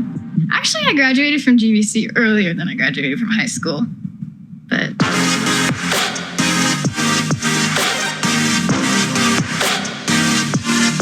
Hello, I'm Jake Rivera, Vice President of Academic and Student Affairs at Great Basin College. Here at GBC, student success is at the heart of everything we do. Our small class sizes allow personalized attention, contributing to graduation rates of around 52%, which is significantly above the community college average of 28%. Our Latino students graduate at an impressive 55%, which reflects our commitment to supporting all students.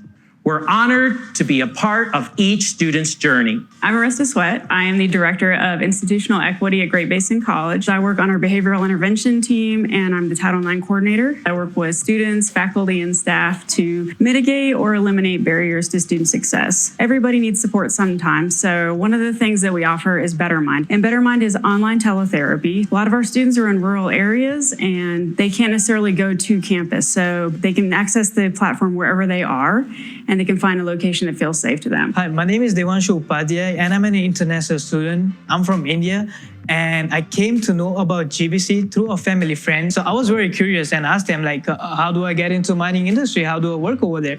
So they told me to go to GBC. I was pretty much new with everything, like the admission process, like how do I enroll into classes, because it was my first experience being an international student. So I met Jake Rivera over here, who is vice president in the college. He showed me how to enroll to the classes. He helped me out with the admission process. He helped me out with a lot of information. Hi, my name's Greg Miller. I'm a retired veteran currently attending GBC. I've been going to college here for 2 years in the criminal justice program. And I just absolutely love the resources I have. I'm able to stay at home for most of my classes. The online setup is just outstanding compared to anything else I've done before. My name is James Kendall. I am the Director of Housing and Student Life. We are ensuring that our community here on campus is a safe, inclusive, and clean environment in which students can then not have to worry about where they're going to stay, but rather focus on their studies and be available for their classes, being only 1 block away. Hi, my name's Dr. Kristen Heath. I am the Director of Academic Success. It's such a fun title to have because my whole job on campus is to help you guys succeed. So that could be so many different things. The big two that we do here are testing and tutoring. There's times where you are studying and you are struggling and you can't find the answer. Don't struggle alone. We want to be there to help you. And that's what we're here for. So I always have a tutor available in math and English on staff. You're welcome to walk in at any time. We try to provide you with a really nice environment that's quiet, internet access. We have drinks and snacks, and there's always a second brain around to help you with whatever you're struggling with. We have online tutoring available. There are live tutors. Most of them have master's or doctorate degrees, and they're ready to help you. There's no reason you should be home struggling. Anything that will help you guys succeed is what I'm here to help you with. Hi, my name is Sheridan Slaybaugh. I've been a student here with GBC for close to a decade now. They let me take math sophomore year. I started with pre-calc, Spanish, and psychology. And since then, I've been taking a lot more with GBC and growing my career. Besides getting my gen eds out of the way, I've gotten 2 associate's degrees from them. One is the Associates of Science and one is the Associates of Arts. These have really helped me get a step into the working field. After that, I kind of decided that, what I was doing wasn't for me and I wanted to come back and get another level of education from them. So I've been taking the electrical program that they have here. I've had a couple different advisors over the years, and they have all been so amazing at helping me decide what I want to do. They really take the time to actually get to learn where you want to take your degree and specifically try to tailor it to you if they can. Back 2-3 years ago, I had a fiance of mine pass away. And during that time, it was very, very rough for me. But the college actually reached out and they offered me help to those resources, such as coming in for therapy, for counseling. If I needed to take a break from my studies, they were willing to work with me. And that's something that I really appreciated because that was not very high on my list at the time, but it should have been, worrying about my studies and having that burden taken off of me by the caringness of the faculty and staff here with the college was so nice. Gave me a minute of breathing room. Hi, I'm Mike McGee. I'm an academic advisor here at the Elko campus for Great Basin College. Some of the stuff that we do is typically to help out with degree planning, to make sure that it's going to align with what the students' desires are. In our role, not only do we work with them on their degree and possible career opportunities, we can direct them to our financial aid department. We can direct them to various scholarships that are offered throughout our institution and outside. We also try and get students involved with student life. Hi, my name is Madison Martin, and I have been a GBC student since 2019. Since then, I have graduated with 3 associate's degrees and a bachelor's degree in early childhood education. And currently, I am pursuing a certificate in small business management to better equip myself for my new position as the program coordinator / assistant director at the Great Basin College Child and Family Care Center. There are so many layers to GBC that I feel have contributed to my success. One being Phi Theta Kappa. Phi Theta Kappa is the National Honor Society for all community colleges, and I am proud to serve as Phi Theta Kappa president. I am just so grateful to be here, both as a staff member and as a student, and I have found who I was meant to be at GBC.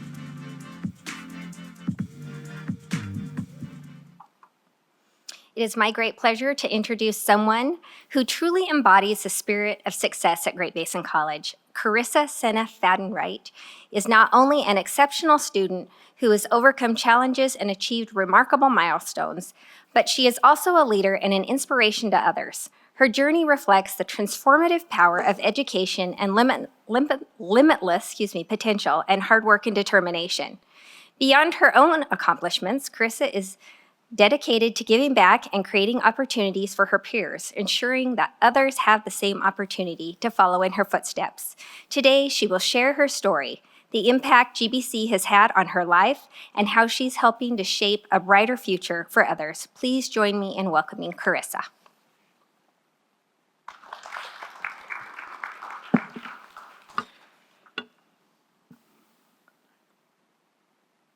Hello, everyone. So I'm Carissa Senna Fadden-Wright, for the record. Good afternoon, Regents, presidents, and guests. As introduced, my name is Carissa Senna Fadden-Wright. I am honored to be in your presence today. I graduated GBC with my Associates of Arts in 2020, and I will be graduating with my second degree in early childhood education this coming spring with a GPA of 3.8. My initial plan was to attend Boise State University.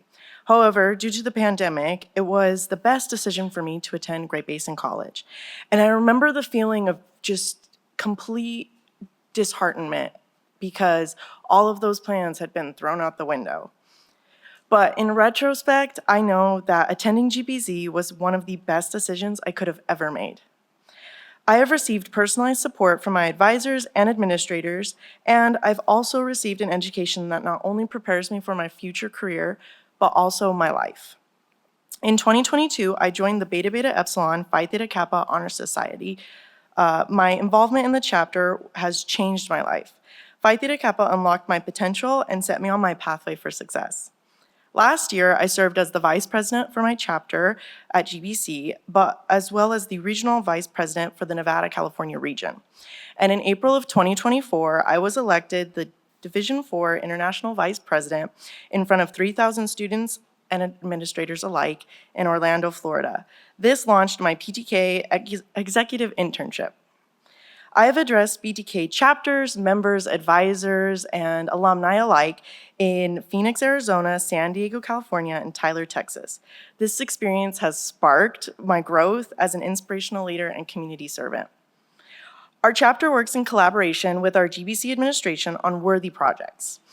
Our college mission remains at the heart of our partnership, transforming lives through education. At the beginning of the fall semester, we distributed a student survey to assess technology needs. 676 students responded. A significant percentage of students reported that they lack access to a personal computer. Additionally, students reported that they are attempting to complete online assignments with their smartphones or outdated Chromebooks. This data launched the Connect and Thrive Laptops for Learners initiative. As a pilot program in Elko, President Dinelli allocated technology funds to purchase 50 Dell laptops with built-in hotspots. PTK has worked closely with IT and other wonderful support staff to create a new process for checking out laptops, as there are many students in need of this resource. The laptops will be checked out through our library and academic success department.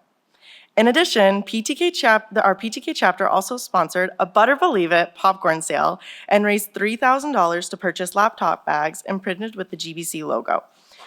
The Laptops for Learners program will launch prior to the spring of 2025 semester. The college project has helped our chapter build and nurture a supportive working relationship with the GBC administration. As Helen Keller stated, alone we can do so little, but together we can do so much. As a GBC student, I have been able to achieve both my professional and personal goals while also contributing to the success of students, like with these initiatives with helping them access technology. Regents, college presidents, and President Dinelli, thank you for supporting students just like me. You are a part of my journey and so many other students like me. I am eternally grateful. Thank you.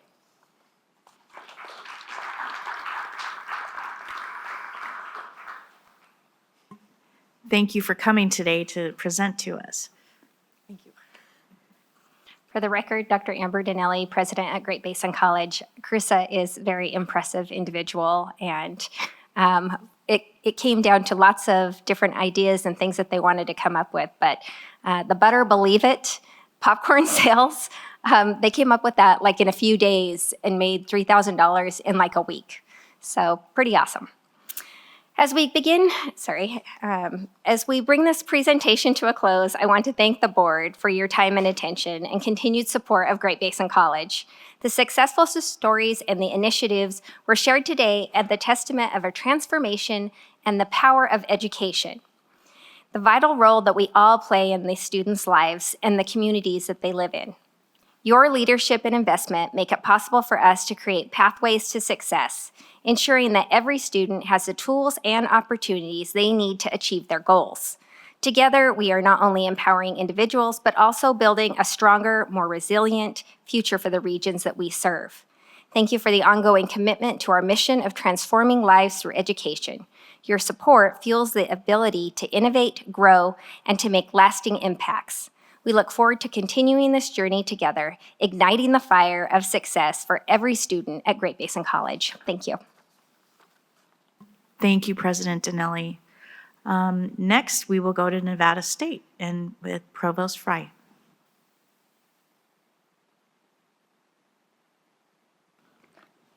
Sarah Fry, Provost, Nevada State for the record. Regents, we're delighted to present to you a brief overview of Nevada State's summer programming to support the transition to college for our incoming Scorpions. We are actively developing a suite of programs that offers each student a preparatory experience tailored to their unique background and needs.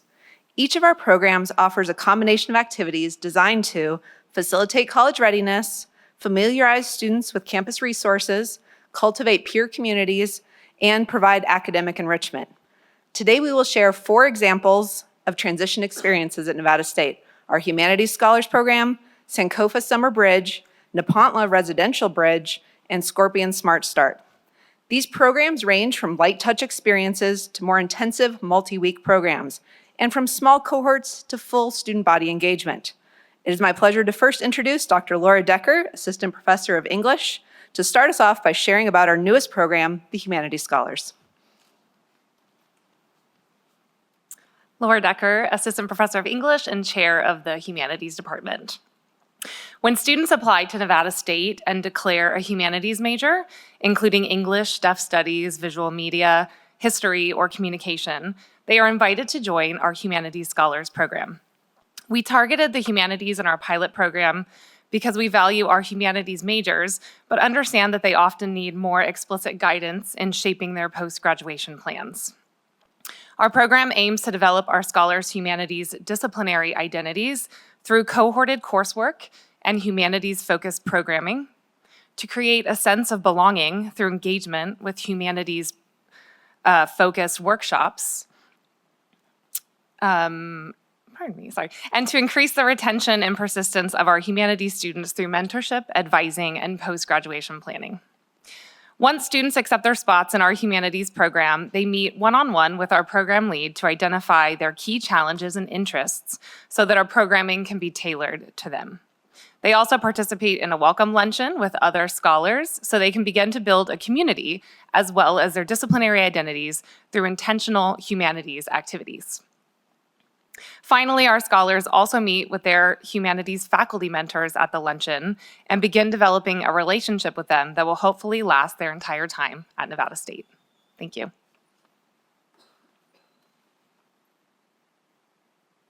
Hi, I'm Alicia Allen, Director of Orientation and Student Transition Programs at Nevada State, for the record. Sankofa is an organization geared towards increasing the recruitment and retention of African American students at Nevada State. As part of the organization, we host cohort-based programming, which includes our one-week summer bridge that aims to empower the success of Black students. Our outcomes include college preparedness and success, personal growth and leadership development, community engagement and network opportunities, as well as community building. Some highlights from the activities we hosted this summer include culture and identity workshops, time management guidance, success tips from current students, campus resource exploration, a service project in which our students got to assist Matt Kelly Elementary School in preparing for their academic year, and a community leadership panel, which included some prestigious leaders from the community, including Attorney General Aaron Ford and Judge Courtney Ketter, to name a few. I would now like to introduce Gregory Robinson to discuss the NAPONLA program, which empowers the success of first-generation college students. Hello, for the record, my name is Dr. Gregory Robinson. I am the Vice Provost for Student Academic Success at Nevada State. I'm going to tell you a little bit about the NAPONLA program, which is one of our longest standing summer bridge programs. We bring in cohorts each year. We've brought in 12 so far. Each cohort comes in. These are groups of first-generation students, and they take courses together, they do activities together, they go through workshops. They are very focused on developing personal narratives, and they also have a very strong focus in activism and social justice. So we've done that cohort program for many years. This summer, we completed a pilot program where we brought students on campus and had them live residentially for the first time, when that was really exciting. And those students did many of the same things. They participated in activities, they took credit-bearing courses, they had all sorts of celebrations, and then a graduation at the very end. So it's a great way for first-generation students to get to know each other. And we are working towards some more experiments with the NAPONLA program. We're looking at ways that we can bring in even more folks for the next summer, and we're really excited to see how that goes. So I will end my piece there and introduce Vice President for Student Affairs, Stephanie Coleman. Hello, Regents. For the record, I am Dr. Stephanie Coleman, Vice President of Student Affairs. In its inaugural year, Scorpion Smart Start exceeded our expectations.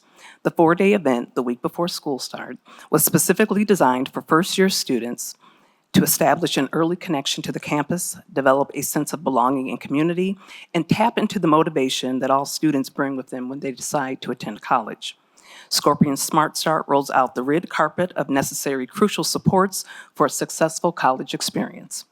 Day 1 included an all-campus welcome for our housing students on move-in day. Day 2 was our largest convocation attendance with 366 students attending. We don't have space to hold 366 students, but we made it work. Students listened to campus leaders and faculty specifically telling them they are welcomed and very much belong on campus.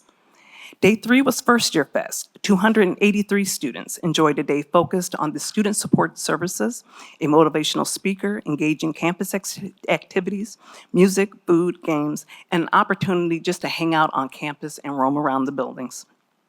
What we know about Nevada State students: when their families are involved in their transition to college and they better understand the college process, the students enjoy the college journey.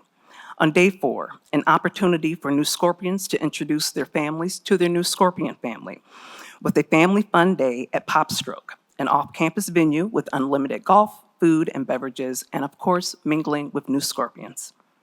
Being our inaugural year, we see many opportunities to grow and expand the program, including more collaborations, possible sponsorships, and strategies to further enhance the outreach. It's been very nice seeing the new friendships develop during that week. They're still intact to this day. Overall, our summer transition experiences provided something for everyone.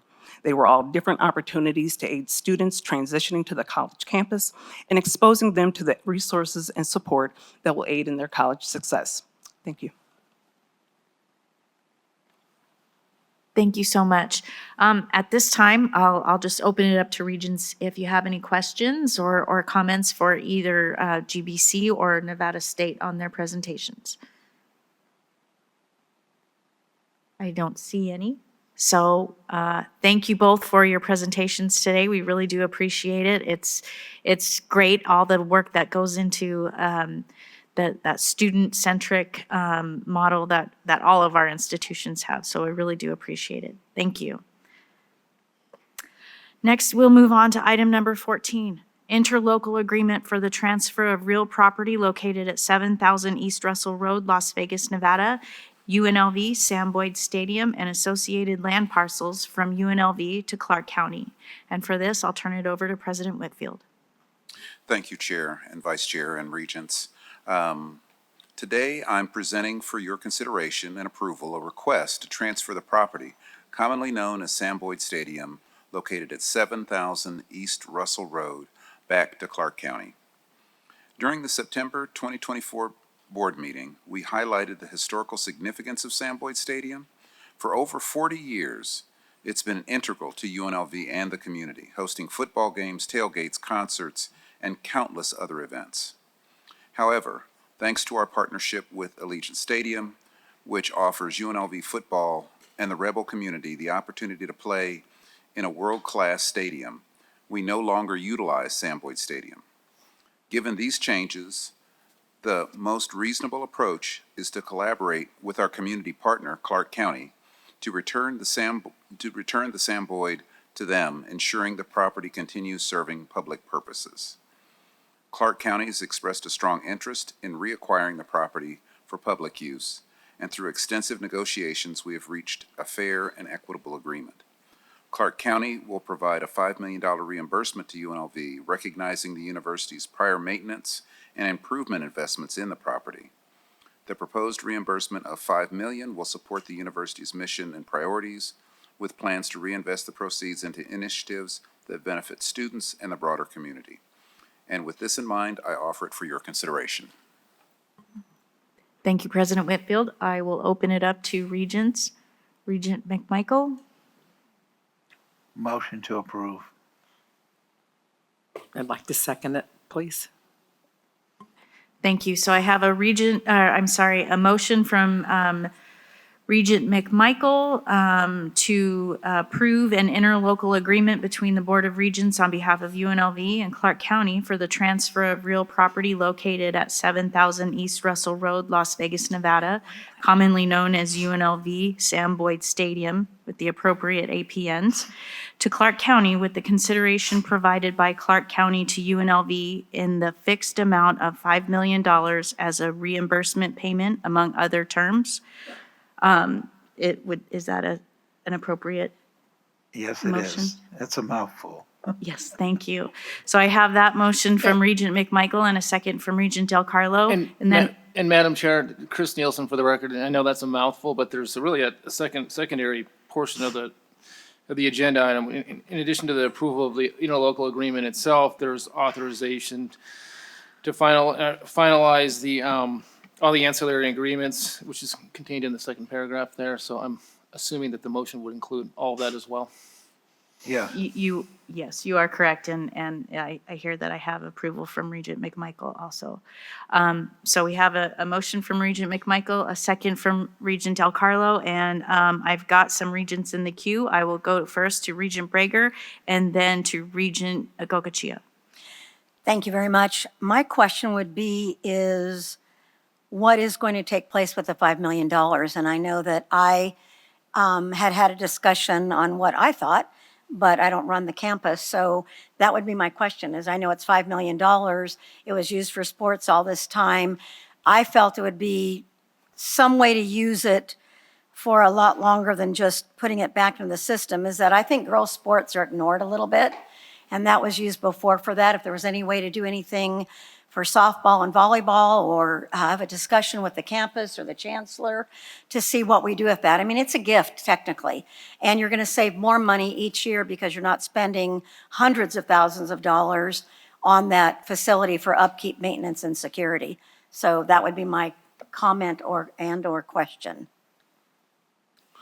For the record, Keith Whitfield, President of UNLV. Yes, Regent Breger, we've actually had that conversation. I think we both agree that one of the things that in all of the investments that we've been trying to make in athletics, women's sports has fallen behind a particular couple of sports.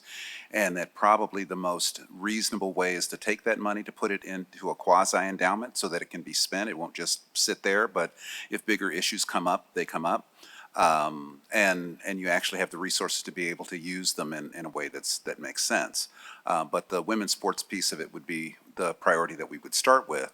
And then thinking over time, it may roll over to other things because, you know, some of the shortcomings, for example, in softball, with the amount that could come from the roll-off of endowment could be handled in a year or two, and then, so what's for the future? But we agree with you. Trying to use that as a source of money that can be put in a way that can be used very strategically over time would be the best way to use those dollars. And then a follow-up, when I make a comment, it's suggestions. I don't run the campus and I don't run what discussions can go. But I would like to see if there was a way for it comes back to the board, just accountability factor to see what's happening and where it's going. I think an endowment's pretty amazing, but that's just one suggestion that I feel very strong about, and that is having had that discussion, but we have a whole board here that might have other ideas. But I do think that women's sports, girls' sports have been neglected, not on purpose, but we finally have come around. And I'm just going to say this, and it is a passion of mine, that we see our young people wanting to go to school by being travel ball players. And it's pretty amazing that they need to know that our system here, if we want them to stay here, whether it's at UNR for something or at UNLV or any of our other campuses that offer this, that they could be able to look to that for the future. And right now, they're not looking at that to the future. I talk with them a lot, having been involved in, for probably 48 years in softball in this town. I hear them, and so I just want to speak for them. So thank you. Thank you. Next, I'll go to Regent Gokachia. Thank you, Madam Chair, and I have to apologize. A new kid on the block, I really don't understand it. In my world, $5 million for 60 acres in Las Vegas, I understand it's an interlocal. Is this ground RPP, recreation public purpose, and withdrawn from the BLM, or is it open market ground? For the record, Keith Whitfield, President of UNLV. You're starting off like a lightning rod, sir. That's a great question. So in part, also, it's actually 70 acres. A portion of it is controlled by BLM that they will need to do the proper paperwork to be able to actually use that. And not to completely rehash, but that land is specified to be used for public purpose. And so in some ways, there's a limit on exactly even who it could ultimately be sold to. But if you go back to the original documentation, that's the conversation that we've had back and forth and come to a conclusion with Clark County is that there's a suggestion that if we don't use it for public purpose, it's supposed to be being returned. And so in those negotiations, one of the things that Clark County was very generous about was saying, look, it's really supposed to come back to us, but you all have put considerable amount of money into it, investing in it in terms of keeping it and maintaining it, and that they were recognizing that piece of it as that $5 million payment for, or not say payment, reimbursement for the work that we had done on Sam Boyd Stadium. Does that answer your question, sir? Yes, I appreciate that. It's just a public perception out there. Clark County bought that for $5 million. It's clearly worth, $50 million. What kind of deal's going on? So I think it's just for the public perception, but the fact that it's RPP, that takes care of it. Thank you. Thank you, sir. Thank you. Next, I'll go to Regent Brown. Thank you, Regent Brown, for the record. I I had asked this back when we were at our last quarterly meeting at WNC, and I know UNLV has a clause where they can't technically use the land because of the deal with Allegiant Stadium. So I'm wondering, does that clause stay connected to the property, or just does that die with UNLV once they transfer, when and if we transfer the land? For the record, Keith Whitfield, President of UNLV. For some additional clarity, let me bring up the CFO because that's a very good question that does have some certain kinds of contingencies to it.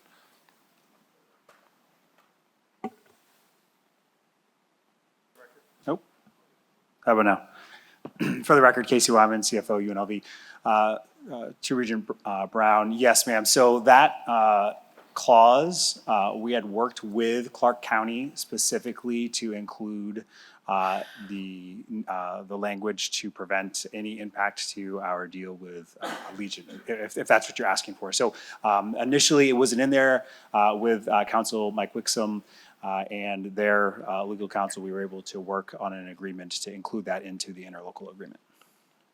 Is that clear Okay, enough? so the agreement does not carry in perpetuity with the land.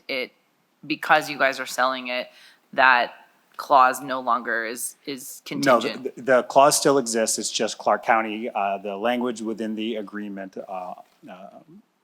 doesn't prevent, because that's too strong of a word, but maybe I should start with this in saying that the waterfall payment association with that is only a 10-year length. And so we've been there for just under 5 years now. So we have another 5 years. So they could do something at the end of that, which would not impact that payment. So it wasn't a complete thing. It's just that they give us a consideration depending on if it would impact it. And so we've put strong language in there saying that if they chose to do something like that, they would need to work with us first. Got it. And So Mr. Wixom is here if you'd like to do a specific conversation with that. I always appreciate Mr. Wixom, but let me ask one more question. So do we know what Clark County plans to do with this land?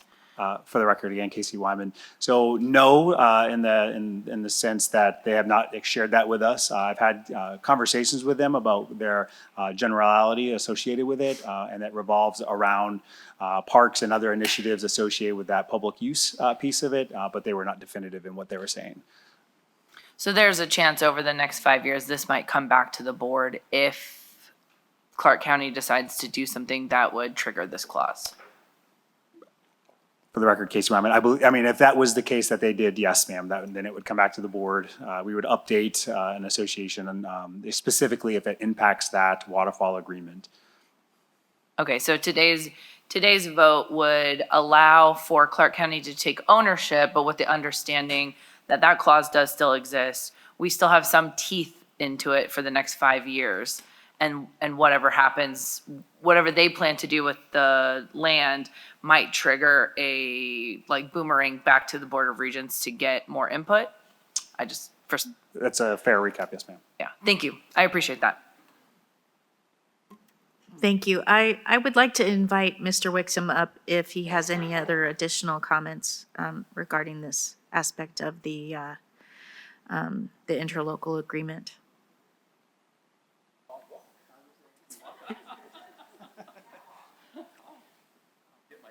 Today. Michael Wixom for the record. Thank you for the opportunity. If I could just clarify a couple of points in response to Regent Brown's question. For us, the reason that we phrased, and actually if you're looking for the language, it's on page 8 of 18. It's the first paragraph there. The concern that we had is we didn't want the county to be in a position where it would use the property in such a way that it would impact the waterfall that's available to UNLV from the use of the Allegiant Stadium. And so we were and actually I worked in connection with General Counsel Elda Sadhu in connection with that clause as well.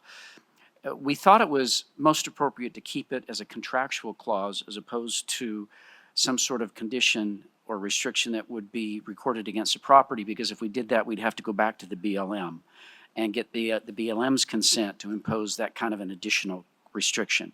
The BLM restrictions already have public use restrictions on them. That's one of the reasons that the structure, that the agreement is structured as it is. And so we felt comfortable with that approach, knowing that anything else would require the BLM approval. And given that it was Clark County, we didn't think that was necessary. Does that respond to your question adequately?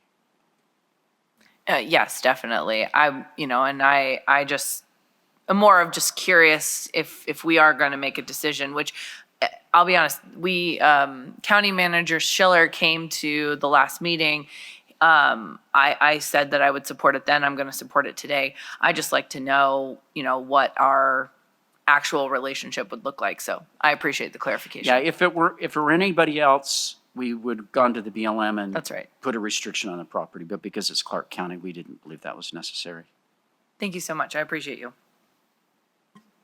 Thank you. Are there any other questions? Regent Goodman?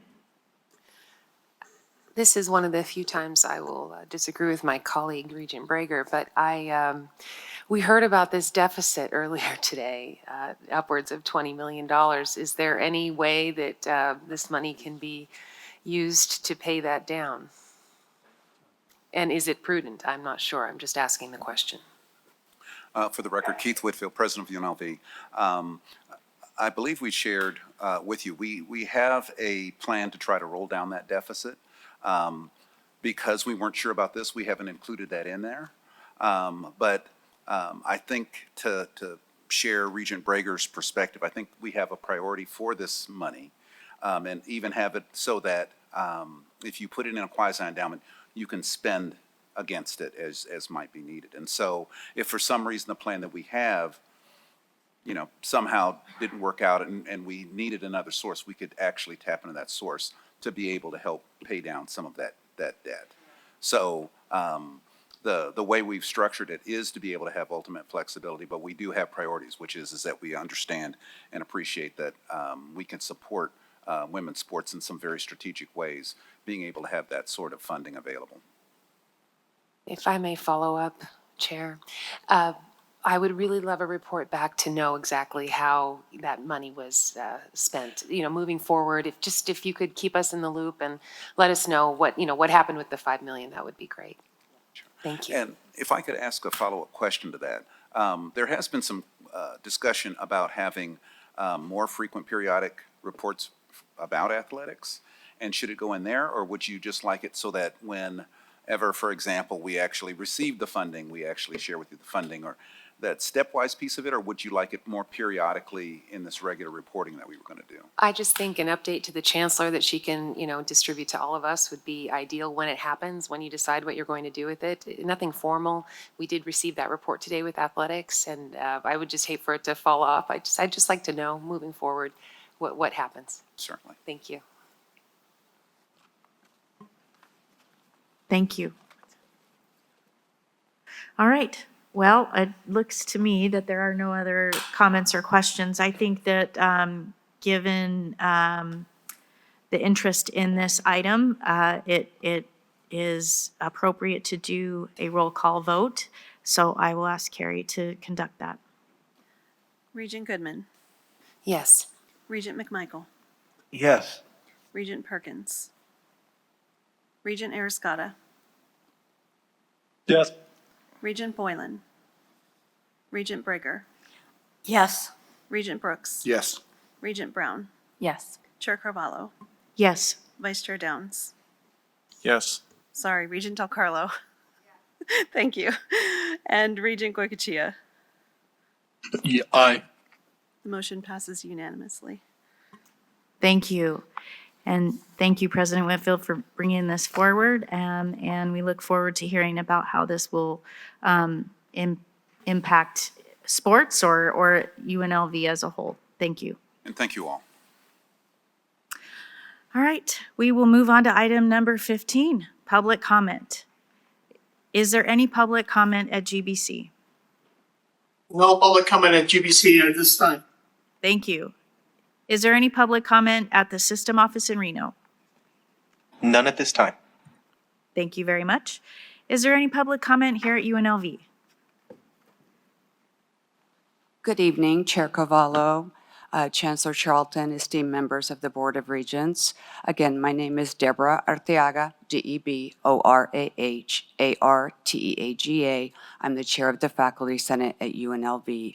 I want to address different points of why the elimination of the HMO would be a disaster.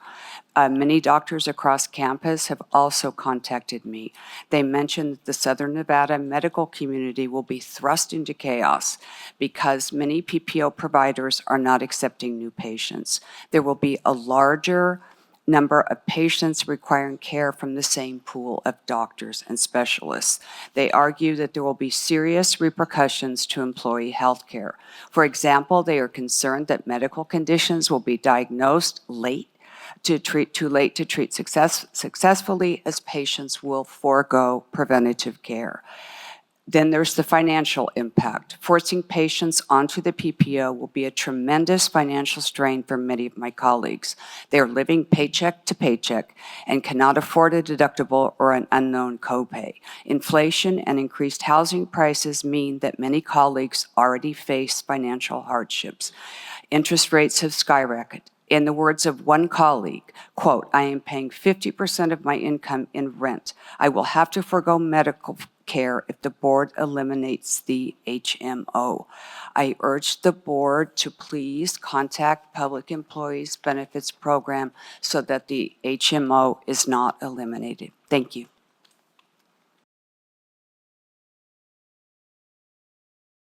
Thank you. Is there any other public comment here in Las Vegas?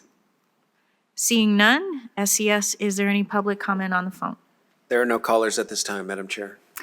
Thank you very much. So at this time, we will recess the meeting at 5:25 p.m.